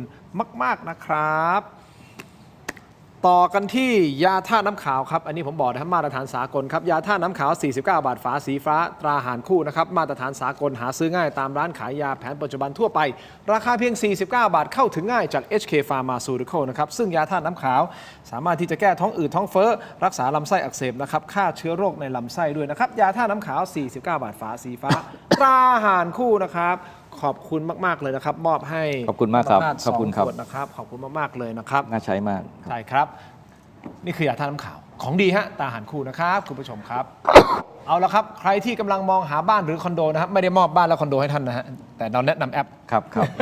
แอปบ้านๆครับแอปบ้านๆ by Jam นะครับเป็นแอปค้นหาอสังหาริมทรัพย์จากเครือ J-Mart Group นะครับมีทรัพย์ให้เลือกมากกว่า 5,000 รายการมีทั้งบ้านและคอนโดนะฮะทำเลดีลดสูงสุดถึง 15% ใช้ง่ายครับค้นหาตามงบประมาณและทำเลได้ทันทีครับและสามารถนัดดูทรัพย์ผ่านแอปพลิเคชันได้ฟรีด้วยนะครับใครที่กำลังหาบ้านดีทำเลโดนราคาถูกโหลดแอปบ้านๆโหลดแอปบ้านๆติดเครื่องไว้ได้เลยนะครับดูรายละเอียดเพิ่มเติมได้ที่ Facebook ถกไม่เถียงและ Facebook รวมถึง YouTube ของ Tero Digital ด้วยนะครับขอบคุณมากๆเลยนะครับคุณมีคุณผู้ชมท่านหนึ่งเขาทักมาเลยว่ามีแต่ขายของแต่ไม่ขายน้ำมันมีแต่น้ำปลาไม่มีแต่น้ำปลาครับคุณผู้ชมครับนี่ของดีผมบอกได้เลยต้องมีทุกบ้านและร้านค้านะครับน้ำปลาแท้ตาทิพรสนะครับน้ำปลาที่ทุกบ้านทุกร้านต้องมีครับกลิ่นหอมและรสชาติกลมกล่อมครับจะเหยาะจิ้มหรือปรุงรสแกงผัดทอดนะครับได้หลากหลายเมนูเข้าถึงรสชาติอาหารไทยที่คุ้นเคยนะครับด้วยกระบวนการผลิตที่มีคุณภาพได้มาตรฐานส่งออกไปจำหน่ายทั่วโลกเลยนะครับน้ำปลาแท้ตราทิพรสนะครับหาซื้อได้ง่ายตามห้างสรรพสินค้าชั้นนำนะครับร้านสะดวกซื้อและร้านค้าทั่วไปครับนอกจากนี้ยังสามารถสั่งซื้อทางช่องทางออนไลน์ได้นะครับที่ Shopee Lazada Tops Online รวมถึง Macro Pro นะครับมีจำหน่ายทั้งแบบขวดเดียวแบบแพ็คแล้วก็ยกลังนะครับแค่มีทิพรสก็อร่อยครบรสนะครับขอบคุณมากๆครับทิพรสนะครับต่อกันที่ Brain Tech Tri Screen Brain Tech Tri Screen นี่คือนวัตกรรมใหม่นะครับเป็นจอเสริมสุดล้ำที่สามารถทำงานพร้อมกันได้ถึง4หน้าจอในเวลาเดียวกันครับด้วยความคมชัดระดับ Full HD และการเชื่อมต่อที่ง่ายสุดๆครับเพียงเสียบสาย USB Type C ก็พร้อมใช้งานได้ทันทีครับน้ำหนักเบาด้วยคุณผู้ชมพกพาสะดวกนะฮะใครที่เป็นสายเกมสายเล่นหุ้นนะสายแชทสายดูหนังอะไรก็แล้วแต่ทำงานจะทำรีพอร์ตนี่เลยฮะถ้าสนใจกดเข้าไปที่หน้า Facebook Tero Digital นะครับและไปดูรายละเอียดเพิ่มเติมได้อย่าลืมนะฮะตอนสั่งซื้อใส่โค้ด Let's Play AI Let's Play AI ลดส่วนลดทันที 2,000 บาทนะฮะนี่คือส่วนลดทันที 2,000 บาท Let's Play AI Brain Tech Tri Screen นะครับขออนุญาตนิดเดียวสั้นๆนะฮะชนโรแมนติกครับชนโรแมนติกนี่คือ ครีมทามือฮะพิมพ์คำว่า CHOL ครีมทามือใน Shopee Lazada นะครับพิมพ์เข้าไปเลยครับแล้วท่านจะเจอนะข้อมูลเกี่ยวกับครีมทามือของชนโอร์มาทิกซึ่งเป็นครีมทามือสูตรน้ำมันหอมระเหยแท้นะครับไม่มีสารสกัดจากเคมีทั้งสิ้นมาจากธรรมชาติครับมือพังซ่อมได้ซ่อมแซมฟื้นฟูใครที่เป็นสายฟื้นฟูผิวมือนะเขาบอกว่ามือสวยเรียกทรัพย์นะมีสารสกัดต่างๆครับมาจากธรรมชาติทั้งนั้นน้ำมันหอมระเหยผมขายมาประมาณ3-4 ปีแล้วนะคุณผู้ชมครับแล้วก็ขายในศูนย์การค้าชั้นนำของประเทศไทยไม่ว่าจะเป็นไอคอนสยามเซ็นทรัลเวิลด์เอ็มคอร์เทียรวมถึง King Power ด้วยนะครับลูกค้าของผมส่วนใหญ่เป็นชาวต่างชาตินะครับแล้วเราก็เชี่ยวชาญเรื่องของน้ำมันหอมระเหยนะครับแต่อันนี้เป็นหนึ่งในประมาณ50 SKU ที่ผมมีนะครับเป็นหนึ่งใน50 SKU ที่ผมมีแล้วก็เป็นตัวที่เข้าใจง่ายก็คือไม่เหนียวเหนอะหนะแน่นอนนะฮะสำหรับครีมทามือทาแล้วซึมไวนะครับและมันฟื้นฟูบำรุงด้วยน้ำมันหอมระเหยแท้จากชนโอโรมาทิกนะครับ CHOL นะครับช่วยสนับสนุนค่าเทอมให้ลูกผมด้วยนะฮะขอบคุณมากครับ อีกอันหนึ่งอันนี้สนับสนุนค่าขนมค่าอาหารดีกว่าอย่าเรียกว่าค่าขนมค่าอาหารให้กับทีมงานถกไม่เถียงด้วยนะครับคุณผู้ชมตั้งใจทำอย่างมากท่านฮะ ครับ นี่คือบ็อกเซตฮะ Limited Edition บ็อกเซตครบรอบ5 ปีถกไม่เถียงครับใช่ฮะของเรามา5 ปีแล้วนะครับไอเทมหายากครับสุดพิเศษอยู่ในนี้ทั้งหมด3ไอเทมด้วยกันนะครับผู้ชมครับเดี๋ยวผมขอเปิดกล่องเขาให้ผมทำอย่างเงี้ยตอนที่ผมถ่ายรูปผมก็ไม่รู้ผมก็ทำตามเขานะออกมาดูแอปเบลมากเลยผมสนับสนุนกล่องหนึ่งนะครับเดี๋ยวจะเอากลับบ้านด้วยจริงไหมฮะจริงอ้าวมีค่าอาหารให้น้องๆแล้วท่านสนับสนุนกล่องหนึ่งเอากลับบ้านขอบคุณครับขอให้ท่านเจริญนะฮะขอให้ท่านมีความสุขมากมายสุขภาพแข็งแรงร่ำรวยเงินทองร่ำรวยเพื่อนฝูงนะครับอ้าวสาธุโอเคครับให้ดูข้างในมีอะไรบ้างเสื้อสวยอันแรกเลยครับขออนุญาตเสื้อตัวนี้ครับเสื้อถกไม่เถียง5 ปีนะครับอันนี้เราทำกับ Grand Sport เพราะฉะนั้น Grand Sport ยุ่งยากนะฮะของเขาแบรนด์ดีนะครับแล้วก็เนื้อผ้านุ่มนิ่มดีมากเลยนะฮะไมโครฟิลาเมนต์ใช่ไหมอันเนี้ยวิกเกนฟิลาเมนต์นะนี่ถกไม่เถียงนี่คือให้ผมขายแบบขายเองเลยใช่ไหมรูปแบบของผมเองใช่ไหมไม่ต้องพูดอะไรมากมายใช่ไหมนี่เลยมันเป็นสิ่งที่คุณควรต้องมีฮะเพราะว่าเราทำมาจำนวนจำกัดนะฮะสินค้านำเข้ารอคุณนำออกนะฮะตัวนี้เลยนะฮะถกไม่เถียงครบรอบ5 ปีไม่หาซื้อที่ไหนไม่ได้ยกเว้นของนี่นะฮะอยู่ในบ็อกเซตของเรานะครับไอเทมมีจำนวนจำกัดครับเพราะเราผลิตมาทั้งหมด18 ชุดเท่านั้นเองนะครับอ๋อไม่ใช่ใช่ไหมมากกว่านั้นฮะจริงๆนะอันเนี้ยถ้าไม่เชื่อท่านลองประพาสลองนี่แล้วผมใส่อยู่ตัวนี้นี่ผมใส่อยู่สวยมากครับนี่ผมใส่อยู่มีคนหลายคนบอกให้ผมถอดเสื้อจัดรายการนี่มันไปทำที่ไหนไม่ได้มันเป็นลิขสิทธิ์ครับอันนี้ใช่ไหมฮะใช่ทำไม่ได้แล้วของเราในลิขสิทธิ์แล้วสีก็เข้ากับยุคสีทองกับดำสวยมากแน่นอนฮะคนดีไซน์เก่งมากครับคนดีไซน์ใครดีไซน์ยกมือเก่งมากอยู่ไหนคนดีไซน์ยกมือนะเธอดีไซน์เหรออ๋อโอเคโอเคนี่คือไอเทมแรกนะครับไอเทม2ครับท่านฮะคุณผู้ชมครับนี่เป็นสติกเกอร์สูตรคลาสสิกฮะมีเฉพาะในกล่อง Limited Edition นะฮะเป็นสติกเกอร์รูปหน้าผมครับมันมีชื่อไหมสติกเกอร์นี้ชื่อว่าอะไรทินน้อยร้อยอาชีพฮะ มีหลากหลายอาชีพท่านนะสติกเกอร์นี่สามารถที่จะแปะเคสโทรศัพท์แปะตู้เย็นแปะแล็ปท็อปแปะอะไรได้หมดเลยนะครับไปแปะในหน้ากระจกในห้องแต่งตัวของท่านได้เวลาท่านดูท่านอาจจะไม่อยากได้สติกเกอร์หน้าผมนะฮะท่านฮะแต่ก็มันมีสติกเกอร์เลยนะฮะได้พอได้ใช่ไหมฮะภรรยาผมไม่ชอบภรรยาชอบสติกเกอร์นะฮะแปะโทรศัพท์โอเคนะครับขอบคุณมากครับและอันนี้ฮะท่านฮะนี่คือไอเทมสุดฮอตของเรานะครับนี่คือยาดมครับยาดมแล้วเถียงต่อได้นะฮะคุณผู้ชมครับนี่คือยาดมของถกไม่เถียงนะครับมันเป็นเคสกล่องสำหรับยาดมเรามียาดมสมุนไพรตามมังกรทองจากอ้อยอันโอสถนะฮะขอบคุณมากๆเลยนะครับแล้วทำเป็นเคสออกมาเป็นเคสนี่ฮะเป็นเคสยางแบบนี้เป็น Limited Edition นะครับนี่ฮะกล่องนี้ทั้งหมดในราคา799 บาทอันนี้คือเป็นค่ามีลายเซ็นด้วยมีลายเซ็นโอ้โหท่านสังเกตเนี่ยมีลายเซ็นผมด้วยนะนี่ฮะซึ่งอย่าไปดูลายมือของผมนะลายมือของผมนี่คือแอบอ่านไม่ได้ฮะเด็กป .2 ประมาณนี้นะฮะคุณผู้ชมครับนี่ครับช่วยสนับสนุนนะครับขอบคุณมากๆครับ5 ปีถกไม่เถียงมีจำนวนจำกัดนะครับเพราะเราทำมาน้อยแพ็กเกจสวยครับแพ็กเกจเรามีงบอยู่แค่นี้ครับเราเลยทำไม่ใช่งบ799 บาทสแกนเคอร์โค้ดหน้าจอตอนนี้ครับบ็อกเซตฉลองครบรอบ5 ปีของถกไม่เถียงขอบคุณมากๆเลยครับหายากครับเพราะเราทำมาน้อยมีทุกไซส์ใช่ไหมของผมที่ผมมีทั้งหมด9ไซส์ด้วยกันผมนี่ไซส์อะไรบ้างเบอร์ L 42 L หรือ M L นะ L ได้ใช่ไหมครับไซส์ L ที ทีมงานท่านรู้ทุกอย่างเกี่ยวกับตัวท่านนะครับ แต่ตัวผมเองไม่รู้ คุณผู้ชมเพิ่มเติมนิดนึงนะครับดูไบผมมีโอกาสพูดคุยกับเพื่อนผมเมื่อสักครู่นี้ก่อนเข้ารายการถามว่าสถานการณ์เขาเป็นยังไง อันนี้คือย้ำกันอีกครั้งหนึ่งนะครับที่มีคนคอมเมนต์เข้ามา ครับ เขาบอกดูไบตอนนี้เหรอครับเขาใช้ชีวิตปกติฮะน้ำไม่ขาดอาหารเต็มที่น้ำมันก็ราคาเดิมทุกอย่างดีหมดครับมีแค่เฉพาะว่าอาจจะมีการเตือนภัยเนี่ยประมาณวันละสัก 4-5 รอบ แล้วแต่วันนะครับบางวันก็ 3-4 รอบ วิธีการเตือนเขาใช้เซลล์บอดแคสต์ครับความหมายคือเขาบอกสมมติมีอะไรสิ่งแปลกปลอมกำลังจะเข้ามาปุ๊บเนี่ยไอ้เสาส่งสัญญาณของโทรศัพท์มันใกล้ที่ไหนปุ๊บมันออโต้ยิงเลยกระจายตรงนั้นเพื่อที่จะบอกว่าให้เป็นหลบนะอย่าไปยืนใกล้หน้าต่างนะอย่าไปยืนใกล้กระจกนะ อย่า แค่นั้น ถ่ายรูปอย่ารอรีบไป ใช่ก็คือพอมันผ่านไปเหตุการณ์ผ่านไปเสร็จปุ๊บแล้วก็จะมีการบอดแคสต์อีกว่าสถานการณ์กลับมาใช้ชีวิตปกติได้แล้วเขาก็ใช้ชีวิตอย่างนั้นครับนี่คือยืนยันมาจากทางด้านของเพื่อนผมที่อยู่ดูไบที่อยู่สหรัฐอาหรับเอมิเรตส์นะครับซื้อแล้วปลดบล็อกเลยไหม ขอบคุณมากๆครับทุกท่านสถานการณ์ติดตามนะครับยังไงก็แล้วแต่ติดตามสถานการณ์อย่างใกล้ชิดวันนี้ขอบคุณท่านประภาสมากๆเลยนะครับที่มาในรายการถกไม่เถียงและหวังว่าจะได้ต้อนรับท่านกลับมาสู่รายการของเรา ครับยินดี ในอ ครับ นาคตอีก ยิ นะ นดี ค ค รั รั บบ ขอบคุณมากครับท่านค ขอ รั บบ คุณครับ ขอบคุณคุณผู้ชมสำหรับการติดตามครับทั้งหมดนี้คือถกไม่เถียงครับลาไปก่อนครับสวัสดีครับ